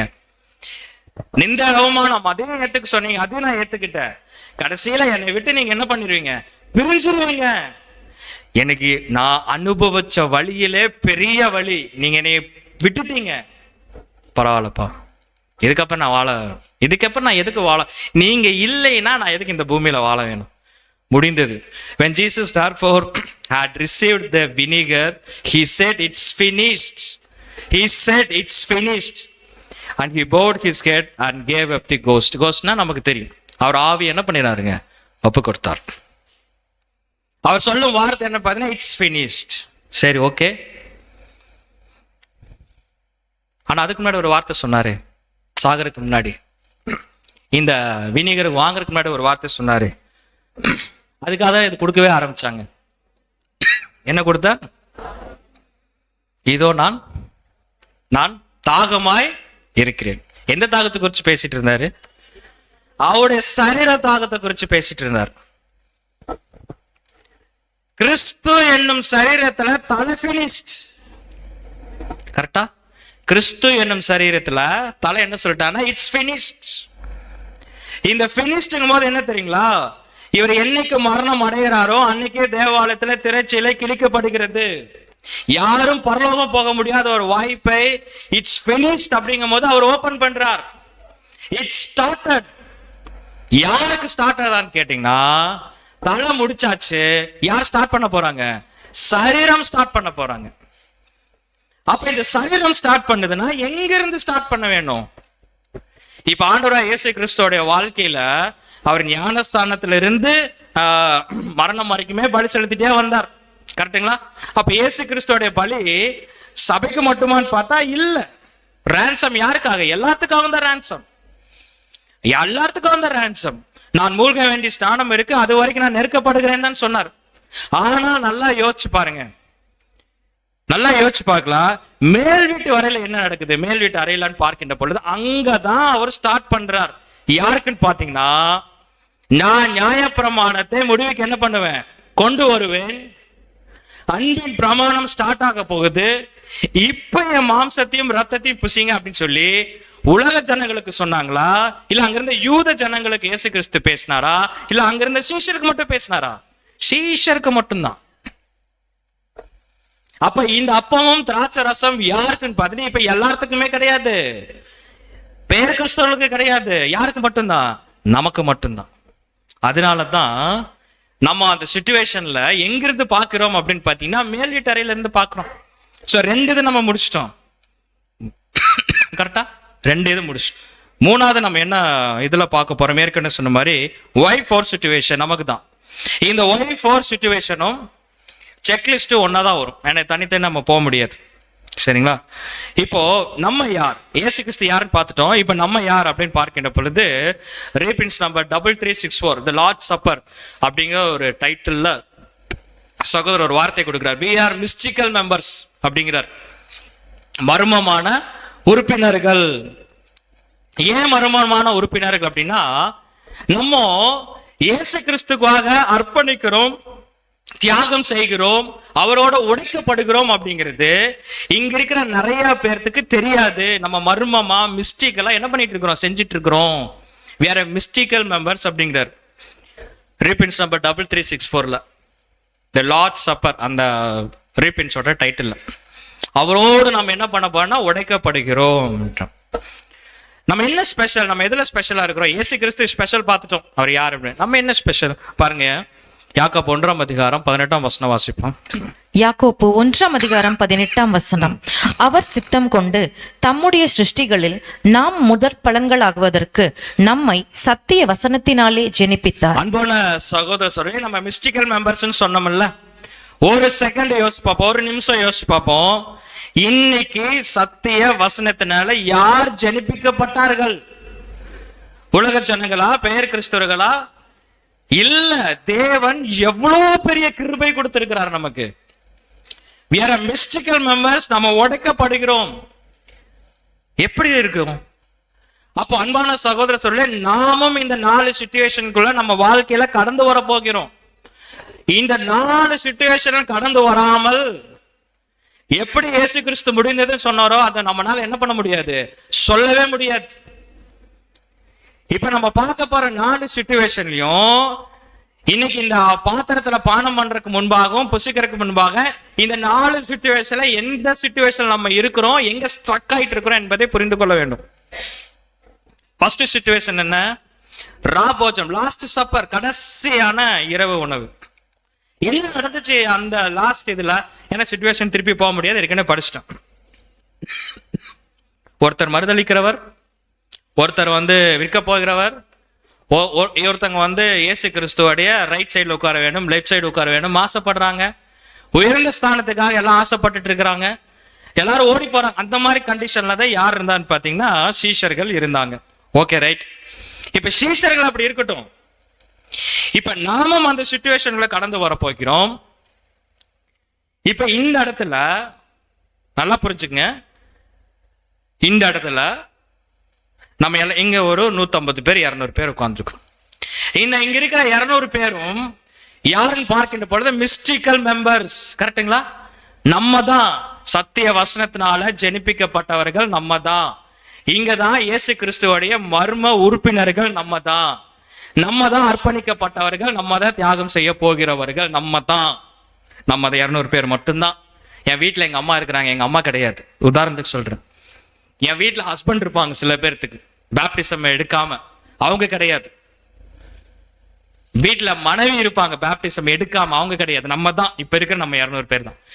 இந்த இடத்துல தான் எப்படிப்பட்ட மனநிலைமை இருக்குமாமா, சில பேர் மறுதளிக்க கூடியவர்களாகவும், சில பேர் ஏமாற்றுவர்களாகவும், துரோகம் செய்கிறவர்களாகவும் சில பேர் இருப்பாங்க. அது யாருன்னு சொல்லல, சில பேர் என்ன பண்ணுவாங்க, இருப்பாங்க. எப்படி வேணா இருப்பாங்க. ஃபர்ஸ்ட் பாயிண்ட் என்ன? Checklist number 1. 12 சொன்னார் பாத்தீங்களா? செக்லிஸ்ட் நம்பர் 1 ஃபர்ஸ்ட் பாயிண்ட் அடிச்சுட்டு வருகிறார். ஃபர்ஸ்ட் பாயிண்டே முடிஞ்சு செக்லிஸ்ட்ல. நான் 12க்கெல்லாம் போகல. செக்லிஸ்ட் நம்பர்ல ஃபர்ஸ்ட் 1 என்ன சொல்றாருல? The unconditional love.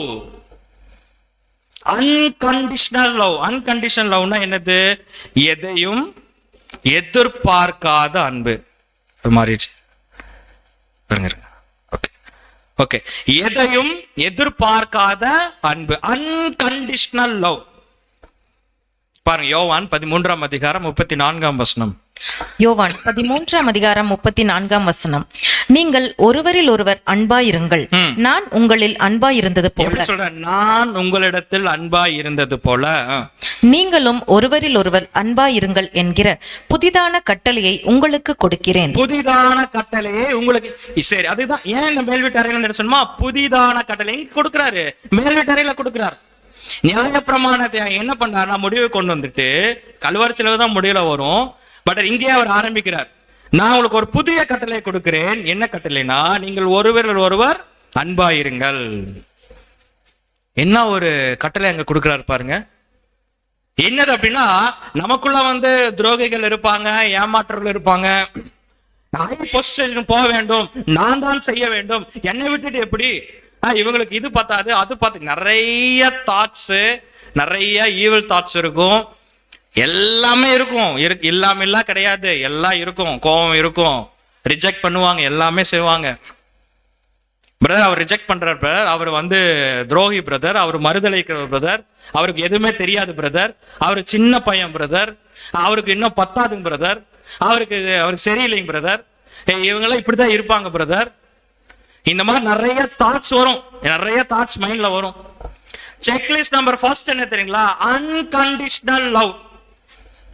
இயேசு கிறிஸ்து அப்படிதானே இருந்தாரு, அப்படிதானே யூதாஸ் காரியத்தை கால கழுவுனாரு, அப்படிதானே பேதுருவோட கால கழுவுனாரு, அப்படிதானே யோவான் கால கழுவுனாரு, அப்படிதானே ஓடி போறவங்க கால கழுவுனாரு. அவரு ஏதாச்சும் வச்சாரா? Unconditional love. யோசிக்கான். இப்ப நீங்க நம்ம போய் அப்பத்துல கை வைக்கலாம், நம்ம போய் திராட்சை ரசத்தை குடிக்கலாம். கேளுங்க, இயேசு கிறிஸ்து கேளுங்க, பிதாவை தேடி. அன்கண்டிஷனல் லவ் இருக்கா? என்னைக்காச்சும் என் சகோதரனை பத்தியோ சகோதர பத்தி தப்பா பேசியிருக்கிறேனா, தப்பா நினைச்சிருக்கிறேனா, குறைவா இடம் போட்டிருக்கிறேனா, கேளுங்க, மனசாட்சி கேட்போம். ஒரு வேலை இல்லை அப்படின்னா செக்லிஸ்ட் பாஸ்ட். இருந்துச்சுன்னா தப்பு இல்லை, மன்னிப்பு கேட்டுடலாம். என்ன பண்ணிடலாங்க? மன்னிப்பு கேட்டுடலாம், தேவன் மன்னிப்பார். ரோமர் 5ஆம் அதிகாரம் 8ஆம் வசனம். ரோமர் 5ஆம் அதிகாரம் 8ஆம் வசனம். நாம் பாவிகளாய் இருக்கையில் கிறிஸ்து நமக்காக மரித்ததினாலே தேவன் நம்மேல் வைத்த தமது அன்பை விளங்க பண்ணுகிறார். ரோமர் 5ஆம் அதிகாரம் 9ஆம் வசனம். இப்படி நாம் அவருடைய இரத்தத்தினாலே நீதிமான்கள் ஆக்கப்பட்டிருக்க. அவருடைய ரத்தத்தினாலே, ஃபுல்லா படிக்க வேண்டாம், அவருடைய ரத்தத்தினாலே நீதிமான்கள் ஆக்கப்பட்டிருக்கு. எப்படியாமா பாருங்க, இயேசு கிறிஸ்து சொல்றார், அப்போஸ்தலன் பவுல் எழுதுறார், நாம் பாவிகளாக இருக்கையில் கிறிஸ்து நமக்காக மரித்ததினாலே. எப்படி நம்ம நீதிமானா இருக்கிறதுக்காக இருந்த போது இல்ல, பாவிகளா இருக்கும் போது அவர் என்ன பண்ணிருக்காருங்க? நமக்காக மரித்திருக்கிறார், அன்பு செலுத்திருக்கிறார். செக்லிஸ்ட் நம்பர் 1 என்ன அப்படின்னு பார்க்கும்போது அது என்னதுங்க? Unconditional love. அன்கண்டிஷனல் லவ்னா எந்த எதிர்பார்ப்பும் இல்லாமல் நம்ம காட்டக்கூடிய லவ்.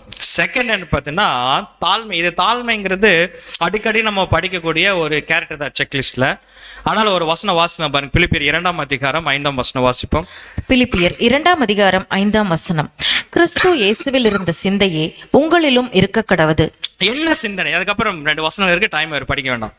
6-7 என்ன தாழ்மை, யார்கிட்ட தாழ்மையா இருக்கிறது? 2 தாழ்மை சொல்ற செக்லிஸ்ட்ல. இது ஃபர்ஸ்ட் தாழ்மை. என்ன தாழ்மை தெரியுங்களா? அவர் சொல்ற தாழ்மை, ஒருவேளை ஒரு சகோதரன், ஒரு எக்ஸாம்பிள் சொல்றேன், ஒரு சகோதரன் வச்சுக்கோங்களேன், ஒரு 24 வயசு ஆகுது, 23 வயசு ஆகுது, உதாரணத்துக்கு சொல்றேன்.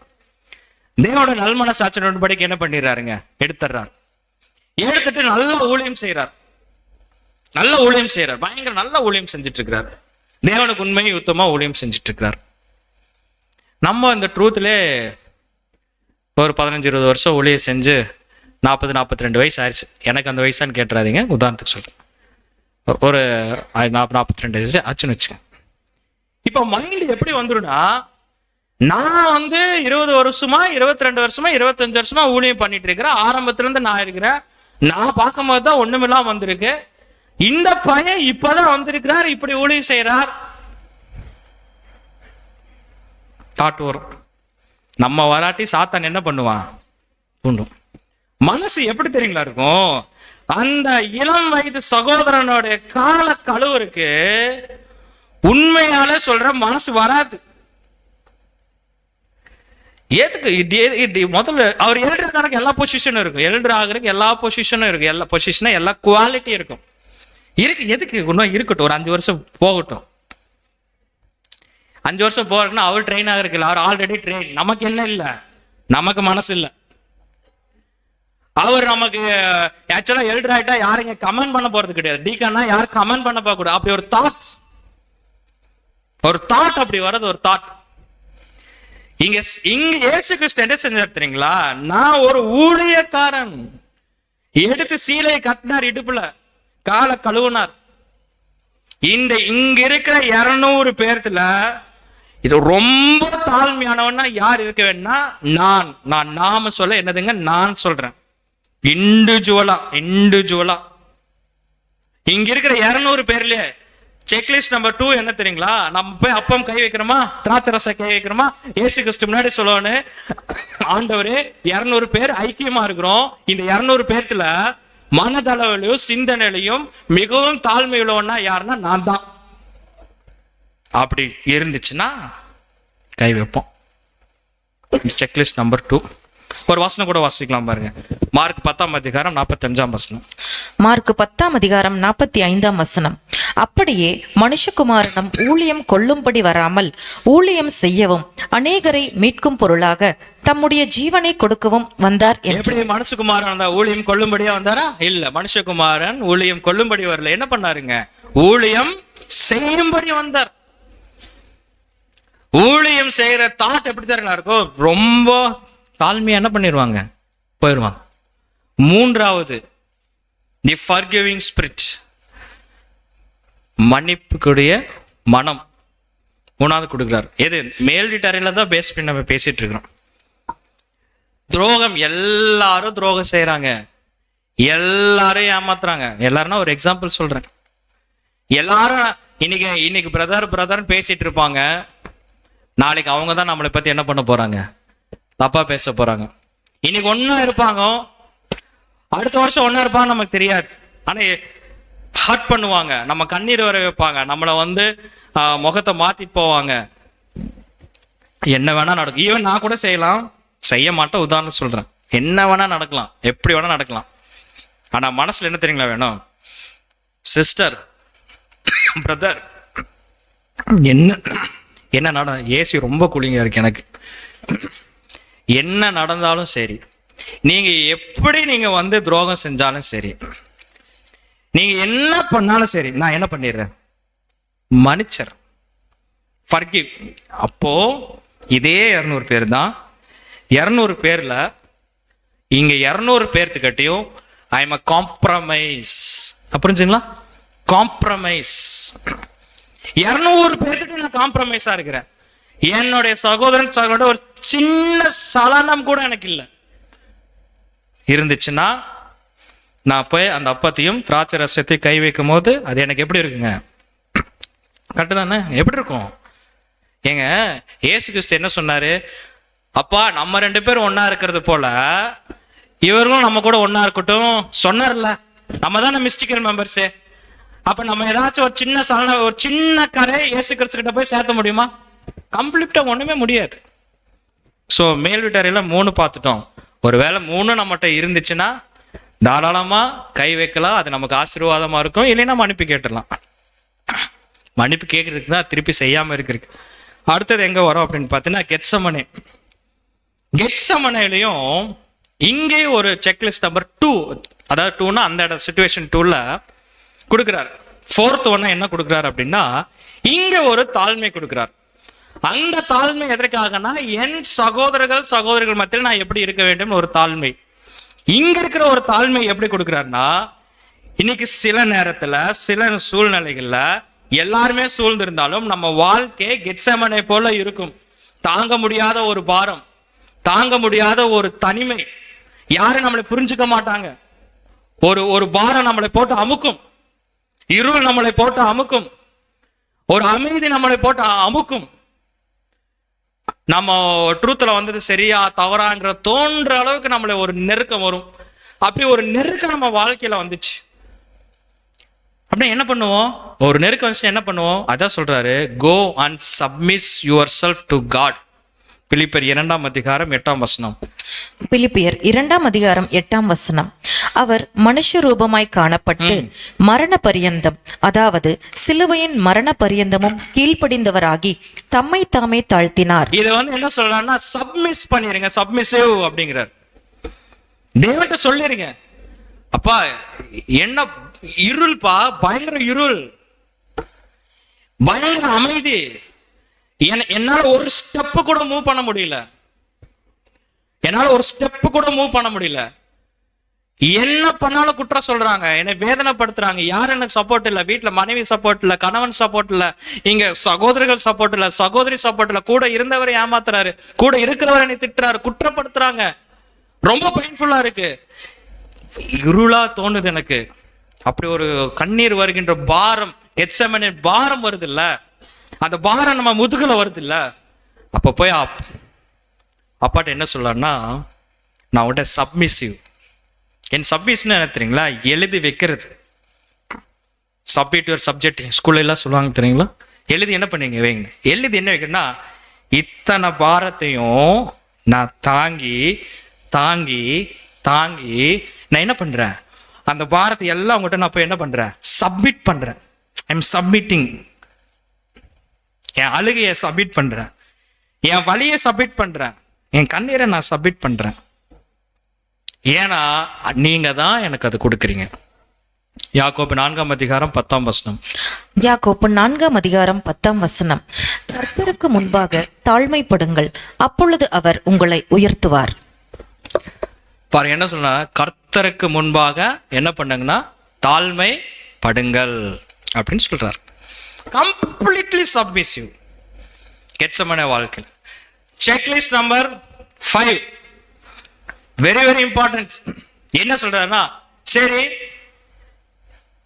யாருமே பேசல, மிகப்பெரிய தனிமை, இருள் எல்லாமே வந்துருச்சு, எல்லாமே இங்க வந்துருச்சு, என்ன பண்ணுவோம் அடுத்தது? நம்மளோட தனிமை போக்குறதுக்கு என்ன பண்ணுவோம்? ஒரு பாயிண்ட் நீங்க சொல்லு, ரொம்ப நேரம் பேசிட்டு இருக்கிறேன், அந்த கேப்ல தனி கெத்செமனே பாரம் நமக்கு வந்துருச்சுங்க. இருள், தனிமை, வேதனை, கஷ்டம், துன்பம். என்ன பண்ணலாம் பாத்தீங்களா? யாருமே சகோதரர்கள் கூட பேசலாம், அவங்ககிட்ட அட்வைஸ் கேட்கலாம் அப்படின்னு நமக்கு மைண்ட் வரவே இல்லை. பாத்தீங்களா? ஏன் வரல? ஏன்னா இதுதான் ஸ்பிரிட். சகோதரர் இங்க தான் கொடுக்குறாரு. யார்கிட்டே போய் எதுவும் கேட்காதீங்க, யார்கிட்ட எதுவும் சொல்ல வேண்டாம், எதுவும் பண்ண வேண்டாம். கெத்செமனே பாரம் வந்துச்சா போய் என்ன பண்ணுன்னா தேவன்ட்ட என்ன பண்ணுங்க, முறையிட்டுருங்க. எபிரேயர் 5ஆம் அதிகாரம் 7ஆம் வசனம். எபிரேயர் 5ஆம் அதிகாரம் 7ஆம் வசனம். அவர் மாம்சத்தில் இருந்த நாட்களில் தம்மை மரணத்தினின்று ரட்சிக்க வல்லமையுள்ளவரை நோக்கி பலத்த சத்தத்தோடும் கண்ணீரோடும் விண்ணப்பம் பண்ணி, பாருங்க, பலத்த சத்தத்தோடும் பலத்த கண்ணீரோடும் என்ன பண்ணிக்க, விண்ணப்பம் பண்ணி அப்பாட்ட போய் என்ன பண்ணிடுறேன் தெரியுங்களா, கதறிட வேண்டியதுதான். இதைத்தான் கெத்செமனேல அவர் என்ன பண்ணாருன்னா செஞ்சார். கதறிட்டு என்ன பண்ணுவோம், கதறிட்டு என்ன பண்ண, சப்மிசிவ் பண்ணிட்டோம், கதறிட்டோம், அழுத்துட்டோம், ஜெபம் பண்ணிட்டோம். அடுத்து செக்லிஸ்ட் நம்பர் 6 சொல்றேன். என்ன பண்ணுவோம் கதறிட்டு? அப்பாட்ட என்ன சொல்லுவோம் தெரியுங்களா, அப்பா இவர் பேசல, என் மனைவி பேசல, என் கணவன் பேசல, சபையில இவ்வளவு பிரச்சனை இருக்கு, அதெல்லாம் நான் தான் செய்யறேங்கிறாங்க, சபையில இவ்வளவு பாரங்கள் இருக்கு, கிறிஸ்துவர்கள் எல்லாமே இருக்குப்பா, எல்லாமே இருக்குப்பா எனக்கு. இப்ப நான் சொல்றேன்ப்பா, இப்ப நான் என்ன சொல்றேன்னா செக்லிஸ்ட் நம்பர் 6 என்ன அப்படின்னா, நான் போய் சோகம் ஆயிட்டேன்னு சொல்லிட்டு போய் வீட்டுல உட்கார்ல, தனிமை வந்துச்சுன்னு சொல்லி சபை விட்டு போகல, தனிமை வந்துருச்சுன்னு சொல்லி கொஞ்ச நாள் வீட்டுல இருக்கிற பிரதர், அப்பதான் வீட்டுல கொஞ்சம் ஹாப்பியா இருப்பாங்க, ஹாப்பியா இருந்தா தான் நான் வீட்டுக்கு வரும், சபைக்கு வரும் அப்படின்ட்டு இல்ல. நான் எழுதி கொடுத்துட்டேன்ல, சப்மிட் பண்ணிட்டேன்ல. இப்ப சொல்றேன் செக்லிஸ்ட் நம்பர் 6ல நான் உங்க கிட்ட சரண்டர் ஆக போறேன். புரிஞ்சுதா? என்னது சரண்டர் ஆக போறேன், ஒப்பு கொடுக்கிற மனம். மத்தேயு 26ஆம் அதிகாரம் 42ஆம் வசனம். மத்தேயு 26ஆம் அதிகாரம் 42ஆம் வசனம். அவர் மறுபடியும் 2ஆம் தரம் போய், என் பிதாவே, இந்த பாத்திரத்தில் நான் பானம் பண்ணினால் ஒழிய இது என்னை விட்டு நீங்க கூடாததாகில் உம்முடைய சித்தத்தின்படி ஆக கடவது என்று ஜெபம் 3 முறை போய் இயேசு கிறிஸ்து ஜெபம் பண்ணிட்டே வந்தார். அவர் கீழ்ப்படியிற கூட சப்மிசிவ் கொடுத்தவர் தான். 3 முறை போயிட்டு வந்தார். ஃபைனலா தான் தெரிஞ்சுக்கிட்டா, இது உம்முடைய சித்தம், நான் என்ன பண்ணிடுறேன், ஐ எம் சரண்டர். என்ன நடந்தாலும் பரவாயில்ல, என்ன நடந்தாலும் பரவாயில்ல, சத்தியத்துல இருந்தா என்னை கொன்றுவார்களா, தனிமை என்னை மரணத்துக்குள்ள கொண்டு போகுமா, பரவாயில்ல, எங்க அப்பா கிட்ட நான் என்ன பண்ணிடுறேன், சரண்டர் பண்றேன். ஐ எம் சரண்டர். எப்படி, யார் சரண்டர் ஆன மாதிரி, யார் சரண்டர் ஆன மாதிரிங்க, இயேசு கிறிஸ்து சரண்டர் ஆனார் தெரியுங்களா. சரண்டர் ஆனனால தான் அவர் கெத்செமனேல இருந்து கைதாகி போக முடிஞ்சது. He completely surrender. அப்படி நம்ம சரண்டர் ஆயிட்டோம்னா நம்ம வாழ்க்கை முழுவதும் என்ன செய்வோம் தெரியுங்களா, கொஸ்டின் மார்க், என் வாழ்க்கையில் தேவனுடைய சித்தத்தை ஏற்றுக்கொள்கிறேனா, என்னவா இருந்தாலும் ஏற்றுக்கொள்கிறேனா, ஐ எம் சரண்டர். ஓகே, செக்ஸ் நம்பர் 6. அப்பம் திராட்சை ரசம் வைக்கும் போது மைண்ட் என்ன சொல்ல வேணும்னா, கம்ப்ளீட்லி ஐ எம் சரண்டர். 3வது பிலாத்து முன் விசாரணை. என்ன பிலாத்து முன் விசாரணை? நமக்கு நிறைய படிச்சிட்டோம், நமக்கு நல்லா தெரியும். இயேசு கிறிஸ்துவ போய் என்ன கேள்வி கேட்டாலும் அவர் எதாவது ஆன்சர் பண்ணாரா? நத்திங். அப்போ இங்க என்ன செக்லிஸ்ட், இங்க என்ன கொடுக்குறாரு, என்ன இங்க கேரக்டர் கொடுக்குறார் அப்படின்னு பார்க்கின்ற பொழுது 1 பேதுரு 2ஆம் அதிகாரம் 23ஆம் வசனம். 1 பேதுரு 2ஆம் அதிகாரம் 23ஆம் வசனம். அவர் வையப்படும் போது பதில் வையாமலும் பாடுபடும் போது பயமுறுத்தாமலும் நியாயமாய் தீர்ப்பு செய்கிறவர்களுக்கு தம்மை ஒப்புவித்தார்.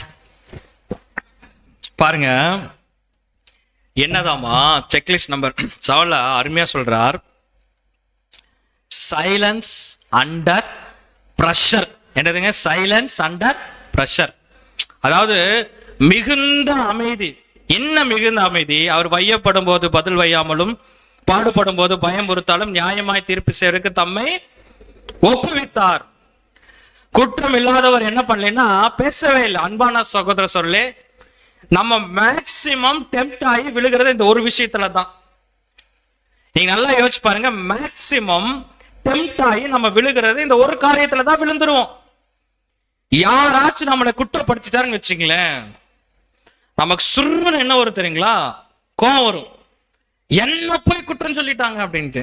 என்ன பெரிய நம்ம நீதிமானா? Silence under pressure. இது என்ன தெரியுங்களா? It shows the strength, it's not a weakness. இது expression of strength, is not a weakness அப்படின்றாரு. பாருங்க, Jesus chose his silence not because he is weak but because he trusted God's plan. ஏன்னா அவருக்கு தெரியுமில்ல, தேவனுடைய திட்டம் தெரியுமில்ல.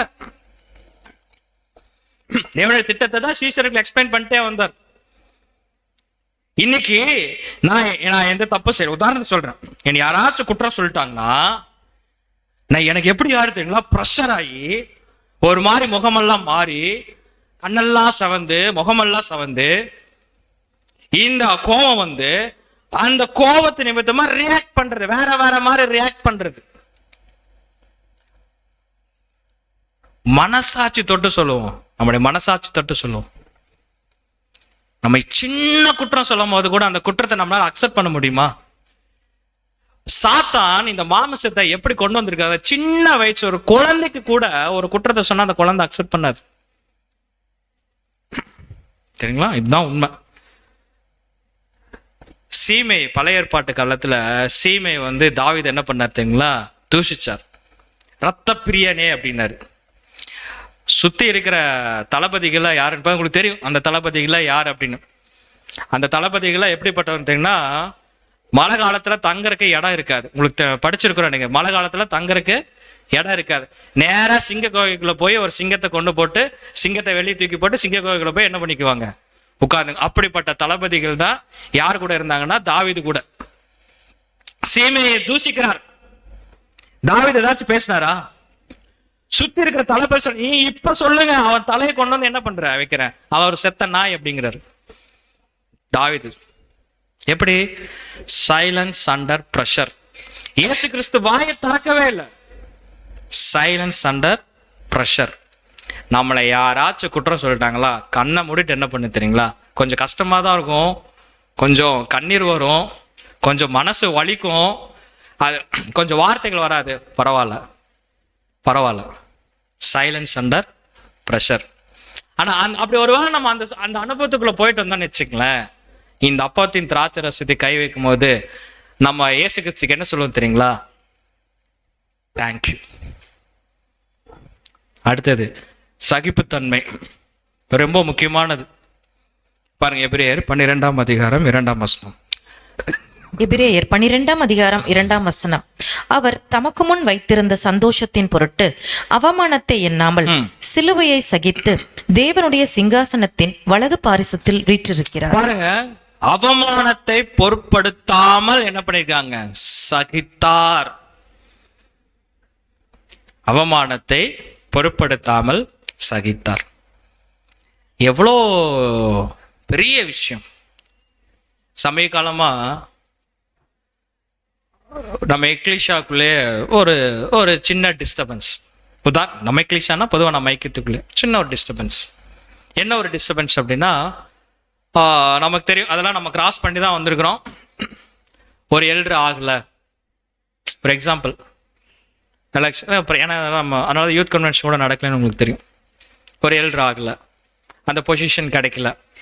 பொசிஷன் சொல்கிறதே முதல்ல தப்பு, அந்த வார்த்தையை மன்னிச்சுங்க, தப்பு, it's a mistake word. Elder ஆகலை, ஏன் பொறுத்துக்க முடியல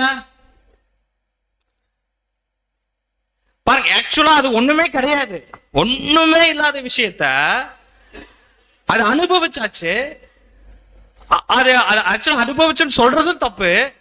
ஆனா எனக்கு கிடைக்கல, எனக்கு இல்ல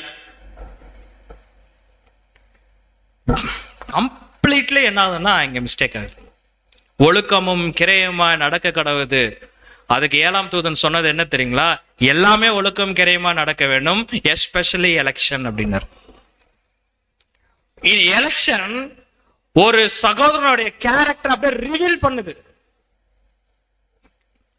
இங்க பாருங்க, நம்ம இங்க யாரும் குற்றம் சொல்லி எல்லாம் அதெல்லாம் பண்ணல.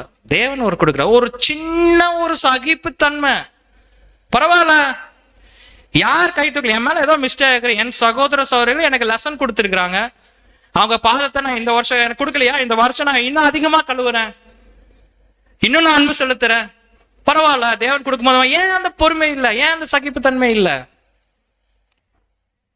இருக்க வேணும். நான் எக்ஸாம்பிளுக்காக தான் நிறைய இருக்கு, இப்போ இதை நம்ம கிராஸ் பண்ணி வந்தனால அதை சொன்னேன். சரி, லாஸ்ட், அதாவது இந்த 3ஆவது சிச்சுவேஷன், லாஸ்ட் செக்லிஸ்ட் என்ன போது, நீதியில் நிலைத்திருத்தல். எப்படி நீதியில் நிலைத்திருக்கிறது? அத்தனை குற்றம் வச்சாங்களா இயேசு கிறிஸ்து மேல? அத்தனை தப்பு சொன்னாங்களா? எல்லாமே பண்ணாங்களா? இயேசு கிறிஸ்து உண்மையிலிருந்து விலகினாரா இல்லையான்னு பார்த்தா அவர் எப்படிதான் இருந்தாருங்க? உண்மையில மட்டும்தான் இருந்தார். யூதருக்கு ராஜாவான்னு கேட்ட போது இவர் என்ன சொன்னாருங்க? நீ ராஜாவான்னு கேட்கும் போது என்ன சொன்னாரு? எப்பவுமே வாய் திறக்காதவர் நீ ராஜாவான்னு கேட்கும் போது ஆமானார். ஏன் அதுக்கு மட்டும் வாய் திறந்தார்? Because that is true. அதுதான் உண்மை. நம்மளை குற்றப்படுத்தட்டும், நம்மளை குற்றவாளின்னு சொல்லிட்டு நீங்க தான் அதை செஞ்சீங்க, நீங்க தகுதி இல்லாதவர்கள், நம்மளை அவமானப்படுத்தட்டும், நம்மளை நிந்திக்கட்டும், நம்மளை என்ன வேணா யாரு வேணா செய்யட்டும், என்ன வேணா பண்ணட்டுங்க, நான் தேவனுக்கு முன்பாக உத்தமனா நீதியில நிக்கிறேனா போதும். அப்பாட்ட போய் சொல்லுவோம். இயேசு கிறிஸ்து சரீரத்தை சாப்பிடும் போது திராட்சை ரசத்தை குடிக்கும் போது சொல்லுவோம், அப்பா பாரங்கள் அதிகமா இருக்குப்பா, நான் எதுவுமே செய்யல, ஆனாலும் என்னை எது பண்றாங்க, ஆனா இப்ப எனக்கு சந்தோஷமா இருக்கு, அதை நான் விசுவாசிக்கத்தக்கதாகவும் நான் ஓடுற கரெக்டன் என்பதற்கதாகவும் எனக்கு நீங்க அப்பத்தையும் திராட்சை ரசத்தை என்ன பண்ணிருக்கீங்க? குடிச்சுக்க. என்ன ஒரு பிளஸிங்கா இருக்கும். அநியாயம் நடந்தால் நாம் எப்படி நடக்கிறோம்? சத்தியத்துல நிலை நிக்கிறோமா? அப்படி 4 minutesல முடிச்சிடறேன். நான் டைம் ஆயிடுச்சு. லாஸ்ட் சிலுவை சிச்சுவேஷன்ல என்ன ஒரு செக்லிஸ்ட்? 9 3 தான் 9 10 சாரி 10 11 12 தான். Sacrificial love. கடைசி வரைக்கும் இயேசு கிறிஸ்து கல்வாரி சிலுவையில தான் அன்பை காமிச்சார். எபேசியர் 5ஆம் அதிகாரம் 2ஆம் வசனம். எபேசியர் 5ஆம் அதிகாரம் 2ஆம் வசனம். கிறிஸ்து நமக்காக தம்மை தேவனுக்கு சுகந்த வாசனையான காணிக்கையாகவும் பலியாகவும் ஒப்பு கொடுத்து நம்மில் அன்பு கூர்ந்தது போல நீங்களும் அன்பிலே நடந்து கொள்ளுங்கள். அன்பான சகோதர சகோதரிகளே, தேவனுக்கு சுகந்த வாசனை காணிக்கை எவ்வளோ நல்லா இருக்கு பாருங்க. நாம் ஞானஸ்தானம் எடுத்த பின்பாக நம்ம வாழ்க்கையை ஜீவ பலியா ஒப்பு கொடுக்க வேணும். அதான் சொல்றேன், ஜீவ பலியா. இயேசு கிறிஸ்து எங்க அவருடைய கோர்ஸை முடிக்கிறார்? கல்வாரி சிலுவையில முடிக்கிறார். நம்மளும் கோர்ஸ் முடிகிற வரைக்கும் நமக்கு எப்ப மரணம் நமக்கு தெரியாது. ஆனா எப்ப மரணம் தெரியாதோ அது வரைக்கும் நம்ம வாழ்க்கை எப்படி இருக்கணுங்க? தேவனுக்கு முன்பாக சுகந்த வாசம். எல்லாமே நம்மளுடைய நேரம், தாளந்து, செல்வம், பொருள், அந்தஸ்து, விட்டு கொடுக்கிறது, பொறுமை, எல்லாமே எல்லாமே எல்லாமே எல்லாமே நம்ம எல்லாமே தேவனுக்கு என்ன பண்ணிடுவோனுங்க? கொடுக்க. நம்ம இந்த மெமோரியல்ல ஆக்சுவலா சொல்றேன், இந்த மெமோரியல்ல யோசிச்சு பாருங்க. நான் என்னையும் எடுத்துக்கிறேன், சிந்தன் நானே எடுத்துக்கிறேன். நான் போய் அந்த அப்பத்துல கை வைக்கிறேன். அந்த அப்பம் ஆக்சுவலா அப்பம் கிடையாது, அப்பங்கிறது நான் மாத்திக்கிறேன். இயேசு கிறிஸ்து சரீரத்தை நான் கை வைக்கிறேன், இயேசு கிறிஸ்து ரத்தத்தை நான் குடிக்கிறேன். நான் அப்பத்தையும் அந்த சரீரத்தையும் அந்த ரத்தத்தையும் நான் குடிக்கும் போது அது தேவனுக்கும் இயேசு கிறிஸ்துவுக்கும், மெயினா தேவனுக்கு, நான் இதுவரைக்கும் நான் பேப்டிசம் எடுத்து இதுவரைக்கும் நான் செஞ்ச ஒவ்வொரு காரியங்களும் ஒரு சுகந்த வாசனையா தேவனுக்கு இருந்துன்னு வச்சுங்க. நான் எடுக்கும் போது அவர் நுகரும் போது எப்படி இருக்கும் அது?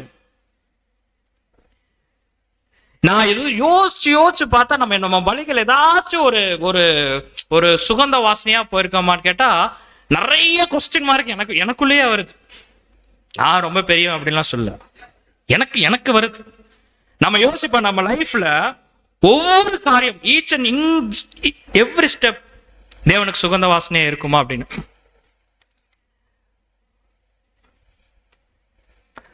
சரிங்களா? அதோட மன்னிப்பு செக்லிஸ்ட் நம்பர் 11 மன்னிப்பு. முன்னாடி நம்ம மன்னிச்சோம். அது யாருன்னா துரோகி.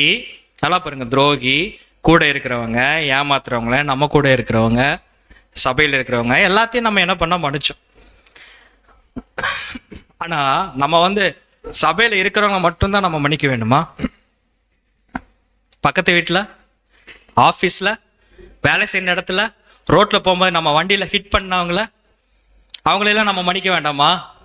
அவங்ககிட்ட எல்லாம் ரஃபா இருந்துட்டு சபையில வந்தோடனே வெளியே புலியா இருந்துட்டு இங்க வந்தோடனே மட்டும் ஆடு மாதிரி இருக்க முடியுமா?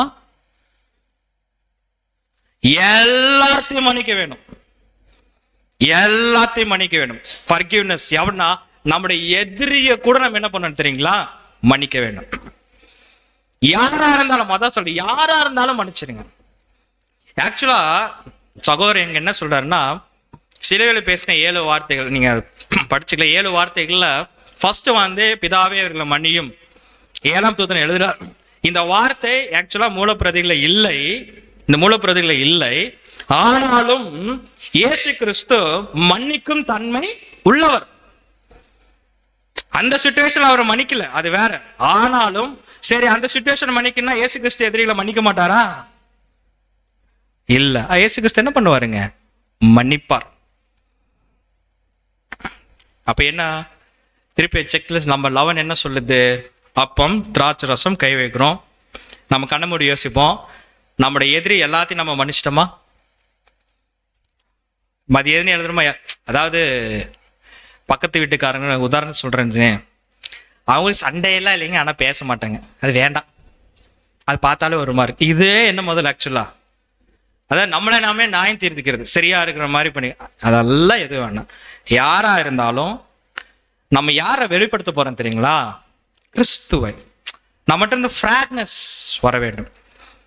லாஸ்டா செக்லிஸ்ட் நம்பர் 12 லாஸ்ட். எப்படி லாஸ்ட் பாருங்க, யோவான் 19ஆம் அதிகாரம் 30ஆம் வசனம். யோவான் 19ஆம் அதிகாரம் 30ஆம் வசனம். இயேசு காடியை வாங்கின பின்பு முடிந்தது என்று சொல்லி தலையை சாய்த்து ஆவியை ஒப்புக் கொடுத்தார். ஆண்டவராக இயேசு கிறிஸ்து கடைசியா காடியை வாங்கி முடிந்தது என்று சொல்லி தலை என்ன பண்ணாருங்க? சாய்த்து ஒப்புக் கொடுத்தார். அவரு யோர்தான் நதியில ஸ்டார்ட் பண்ணார், கல்வாரி சிலுவையில் என்ன பண்ணாருங்க? முடிச்சார். அவர் முடிச்சதுனாலதான் சபை நமக்கு என்ன இருக்குன்னா வாய்ப்பு கிடைச்சது. நம்ம ஸ்டார்ட் பண்ணோம். நம்ம எப்ப ஸ்டார்ட் பண்ணோம்? ஞானஸ்தானத்துல ஸ்டார்ட் பண்ணோம். நம்ம லாஸ்டா நான் என்ன சொல்ல தெரியுங்களா? ஒவ்வொரு மெமோரியல்லையும் நம்ம கை வைக்கும் போது ஆக்சுவலா ஆண்டவர் தேவனே இந்த வருஷம் எனக்கு கிருபையா கொடுத்துருக்கீங்க, அடுத்த வருஷம் எப்படியாச்சும் எனக்கு கொடுத்துறேன்னு கேட்கணுமா? நல்லா யோசிச்சு பாருங்க. அடுத்த வருஷம் இதே சிருஷ்டி மகாலாம் தெரியாது, உதாரணம் சொல்ல 2027 சிருஷ்டி மகால்ல ஒரு வேலை நடந்துச்சுன்னா நான் கட்டாயமா என்ன பண்ணுவேன்? நான் வந்து அனுசரிக்க வேண்டும், ஜெபம் பண்ணுவோமா? லாஸ்ட் செக் பாயிண்ட் என்ன தெரியுங்களா சொல்லுவேன் செக்லிஸ்ட்ல? அப்பா போன வருஷம் எடுத்தப்பா, இந்த வருஷம் எடுக்கிறாரு, நன்றி. ஆனா இன்னும் என்னால என்ன பண்ண முடியல? முடிக்க முடியல. இந்த வருஷமாச்சு நான் என்ன பண்ணுவேனுங்க? முடிந்தது நான் சொல்ல வேணும்.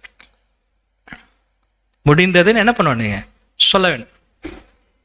இயேசு கிறிஸ்து மட்டும்தான் முடிந்ததுன்னு சொன்னாரா? அவர் மட்டும்தான் முடிஞ்சதுன்னு சொன்னாரா? பவுல் என்ன சொன்னார்? ஓட்டத்தை முடித்தேன், விசுவாசத்தை காத்துக்கொண்டேன், இது முதல் நீதியின் ஜீவனுக்கு இடம் எனக்காக வைக்கப்படும். அவர் எப்படி முடிஞ்சதுன்னு சொன்னாரு? ஏன்னா முடிஞ்சதுன்னு சொன்னார். அது மாதிரி அவர் என்ன பண்ணிருக்காரு? வாழ்ந்திருக்கிறார். சரி, அவர் மட்டும்தான் முடிஞ்சதுன்னு சொன்னாரா? வேற யாரும் சொல்லவே இல்லையா? ஸ்தேவான் முடிஞ்சதுனாரா? சரி, அவருக்கு டெத் அவருக்கு தெரிஞ்சிருச்சு. நம்முடைய 7ஆம் தூதனை எப்படி அடக்கம் பண்ணாங்க படிச்சிருக்கணுமா? 7ஆம் தூதனை எப்படி அடக்கம் பண்ணாங்க? அதே மாதிரி ராயல் இதுல தான் அடக்கம் பண்ணாங்க. ரீசன் என்ன தெரியுங்களா? அவருக்கு தெரிஞ்சிருச்சு, ஐ ஆம் ஃபினிஷ்ட், முடிச்சிட்டேன். தேவனுக்கென்று வாழ வேணும்னா இப்படி வாழ வேணும். எப்படி? நான் என்னை தேவனுக்கு முழுமையாக ஒப்பு கொடுக்கிறேனா? நான் பிறரை மன்னிக்கிறேனா? நான் ஆரம்பிச்சதை முடிக்கிறேனா? அந்த அப்பா வரும்போது ஆக்சுவலா நம்ம அழுகிறது எதுக்காக அழுக வேணும் தெரியுங்களா? ஐயோ இயேசு கிறிஸ்து இறந்துட்டாரே, அப்படி அழுக வேண்டாம். ஒண்ணுக்கு வேணா அழுகலாம். நான் சொல்றேன், ஒண்ணுக்கு அழுகலாம். தேவனே அப்பா, இன்னும் என்னால் என்ன பண்ண முடியல, முடிக்க முடியல, ஆனாலும் நீங்க கிருபை கொடுத்துருக்கிறீங்க, நான் முடிக்கிறதுக்கு என்ன பண்ணுங்க, உதவி பண்ணுங்க. அப்ப கடைசி இரவு ஒரு அன்பு தாழ்மையை சொல்லுது, ஒரு கெத்செமனே நமக்கு ஒரு கீழ்ப்படுதலை சொல்லுது, ஒரு விசாரணை சைலன்ஸ் அண்டர் பிரஷர், ஒரு அமைதி, ஒரு சகிப்புத்தன்மை நமக்கு சொல்லுது, ஒரு சிலுவை, ஒரு தியாகத்தை சொல்லுது. ஒரு கடைசியாக ஒரு கொஸ்டின் மார்க் வேறு நான் போடலாம் பாருங்க. நான் வந்து இந்த செக்லிஸ்ட்டை 12 ஷார்ட் பண்ணுறேன்.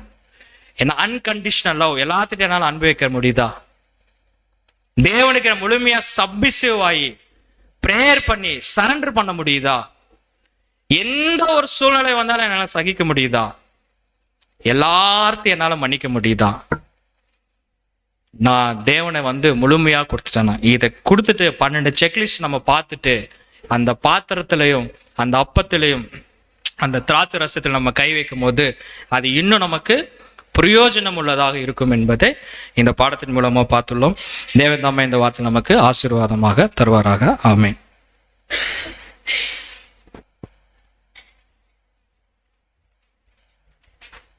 கிறிஸ்துவுக்குள் பிரியமான அன்பு சகோதர சகோதரிகளே, இன்றைக்கு கூட நம்ம ஒரு அருமையான சத்தியத்தை கேட்பதற்கு பிதாவாகிய தேவன் நமக்கு கிருபை பாராட்டியிருக்கிறார். அதற்காக நம்முடைய ஆண்டவராகிய இயேசு கிறிஸ்துவின் மூலம் பிதாவாகிய தேவனுக்கு நன்றிகளையும் ஸ்துதிகளையும் ஸ்தோத்திரங்களையும் ஏறெடுத்துக் கொள்ளலாம். இந்த ஒரு அருமையான பாடத்தை, அதாவது ஒரு குழந்தைக்கு சொல்கிற மாதிரி அந்த ஏபிசிடி வரிசையாக சொல்கிற மாதிரி செக்லிஸ்ட் வச்சு வரிசையாக தேவனுடைய தெய்வீக திட்டத்தில் அவர் தன் மகனை கொண்டு நிறைவேற்றின சம்பவங்கள்லேருந்து நமக்கான பாடங்கள் என்னென்ன அப்படிங்கிறத வரிசையாக தொகுத்து கொடுத்த அன்பு சகோதரருக்கும் நம்ம ஒவ்வொருவரின் சார்பாக நன்றிகளை தெரிவித்துக் கொள்கிறோம். இந்த கூடுகைக்கு நிறைவாக ஒரு சில அறிவிப்புகள் வழங்கும்படியாக நம்முடைய அன்பு சகோதரர் ஜேம்ஸ் பாஸ்கர் அவர்களை அன்போடு அழைக்கிறோம்.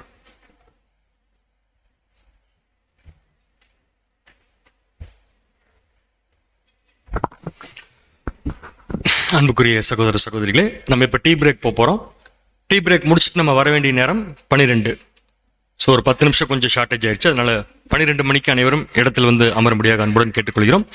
ஏற்கனவே நம்ம இந்த ஹால் யூஸ் பண்ணதுனால எல்லாருக்கும் தெரிஞ்சிருக்கும். ரெஸ்ட் ரூம்ஸ் வந்து பார்த்தீங்கன்னா இங்கே எப்படி சகோதரர்கள் சகோதரிகளுக்கு தனித்தனியாக இருக்கும், அதே மாதிரி மேலையும் இருக்குது. ஸோ மேலையும் நம்ம யூஸ் பண்ணிக்கலாம். இங்கே ஸ்டேஜில் அநேகமாக 2 ரெஸ்ட் ரூம் இருக்குன்னு நினைக்கிறேன். அதையும் சகோதரிகள் யூஸ் பண்ணிக்கோங்க. சகோதரர்கள் வந்து நமக்கு கொடுக்கப்பட்ட இந்த பக்கம், அதுக்கப்புறம் மேலே இருக்கிற இடத்துல மட்டும் யூஸ் பண்ணிக்கலாம். சகோதரிகள் இந்த பக்கம் மேலே ப்ளஸ் ஸ்டேஜில் இருக்கிற 2 ரெஸ்ட் ரூமும் அவங்க யூஸ் பண்ணிக்கலாம். இன்னொரு முக்கியமான விஷயம், இந்த பக்கம் மட்டும்தான் இருக்குது. இதில் ஒன்று தான் இருக்காமா ஸ்டேஜில், அது சகோதரிகள் யூஸ் பண்ணிக்கலாம். அடுத்த வந்து இப்போ நம்ம வோல்டேஜ் ஃப்ளக்சுவேஷன்ஸ் அதிகமாக இருக்கிறதுனால லிஃப்ட் வந்து ஒர்க் ஆகுறதில்ல. அதனால இப்போ என்ன பண்ணியிருக்காங்கன்னா, நம்ம பிரேக் டைம்லையும் லஞ்ச் டைமில் மட்டும் லிஃப்ட் ஆப்ரேட் பண்ணுறதுக்காக ஜென்ரேட்டர் யூஸ் பண்ணிடுறாங்க. அதனால லிஃப்ட் வந்து ஒன்லி நம்ம இந்த பிரேக் டைம்லையும் லஞ்ச் டைமில் மட்டும்தான் ஒர்க் ஆகும். எதுக்கு நமக்கு லிஃப்ட் தேவைன்னா, மேலே நம்ம போகிறதுக்கு கொஞ்சம் ஏறுறது கஷ்டமாக இருக்கிறவங்களுக்கு லிஃப்ட்டில் அவங்க வந்து போய்க்கலாம். ஆகவே ரொம்ப கஷ்டப்பட்டு ஏறக்கூடிய சகோதர சகோதரிகளுக்கு நீங்கள் லிஃப்ட்டில் முன்னுரிமை கொடுத்து அவங்க போயிட்டு வரலாம். So time 11:32.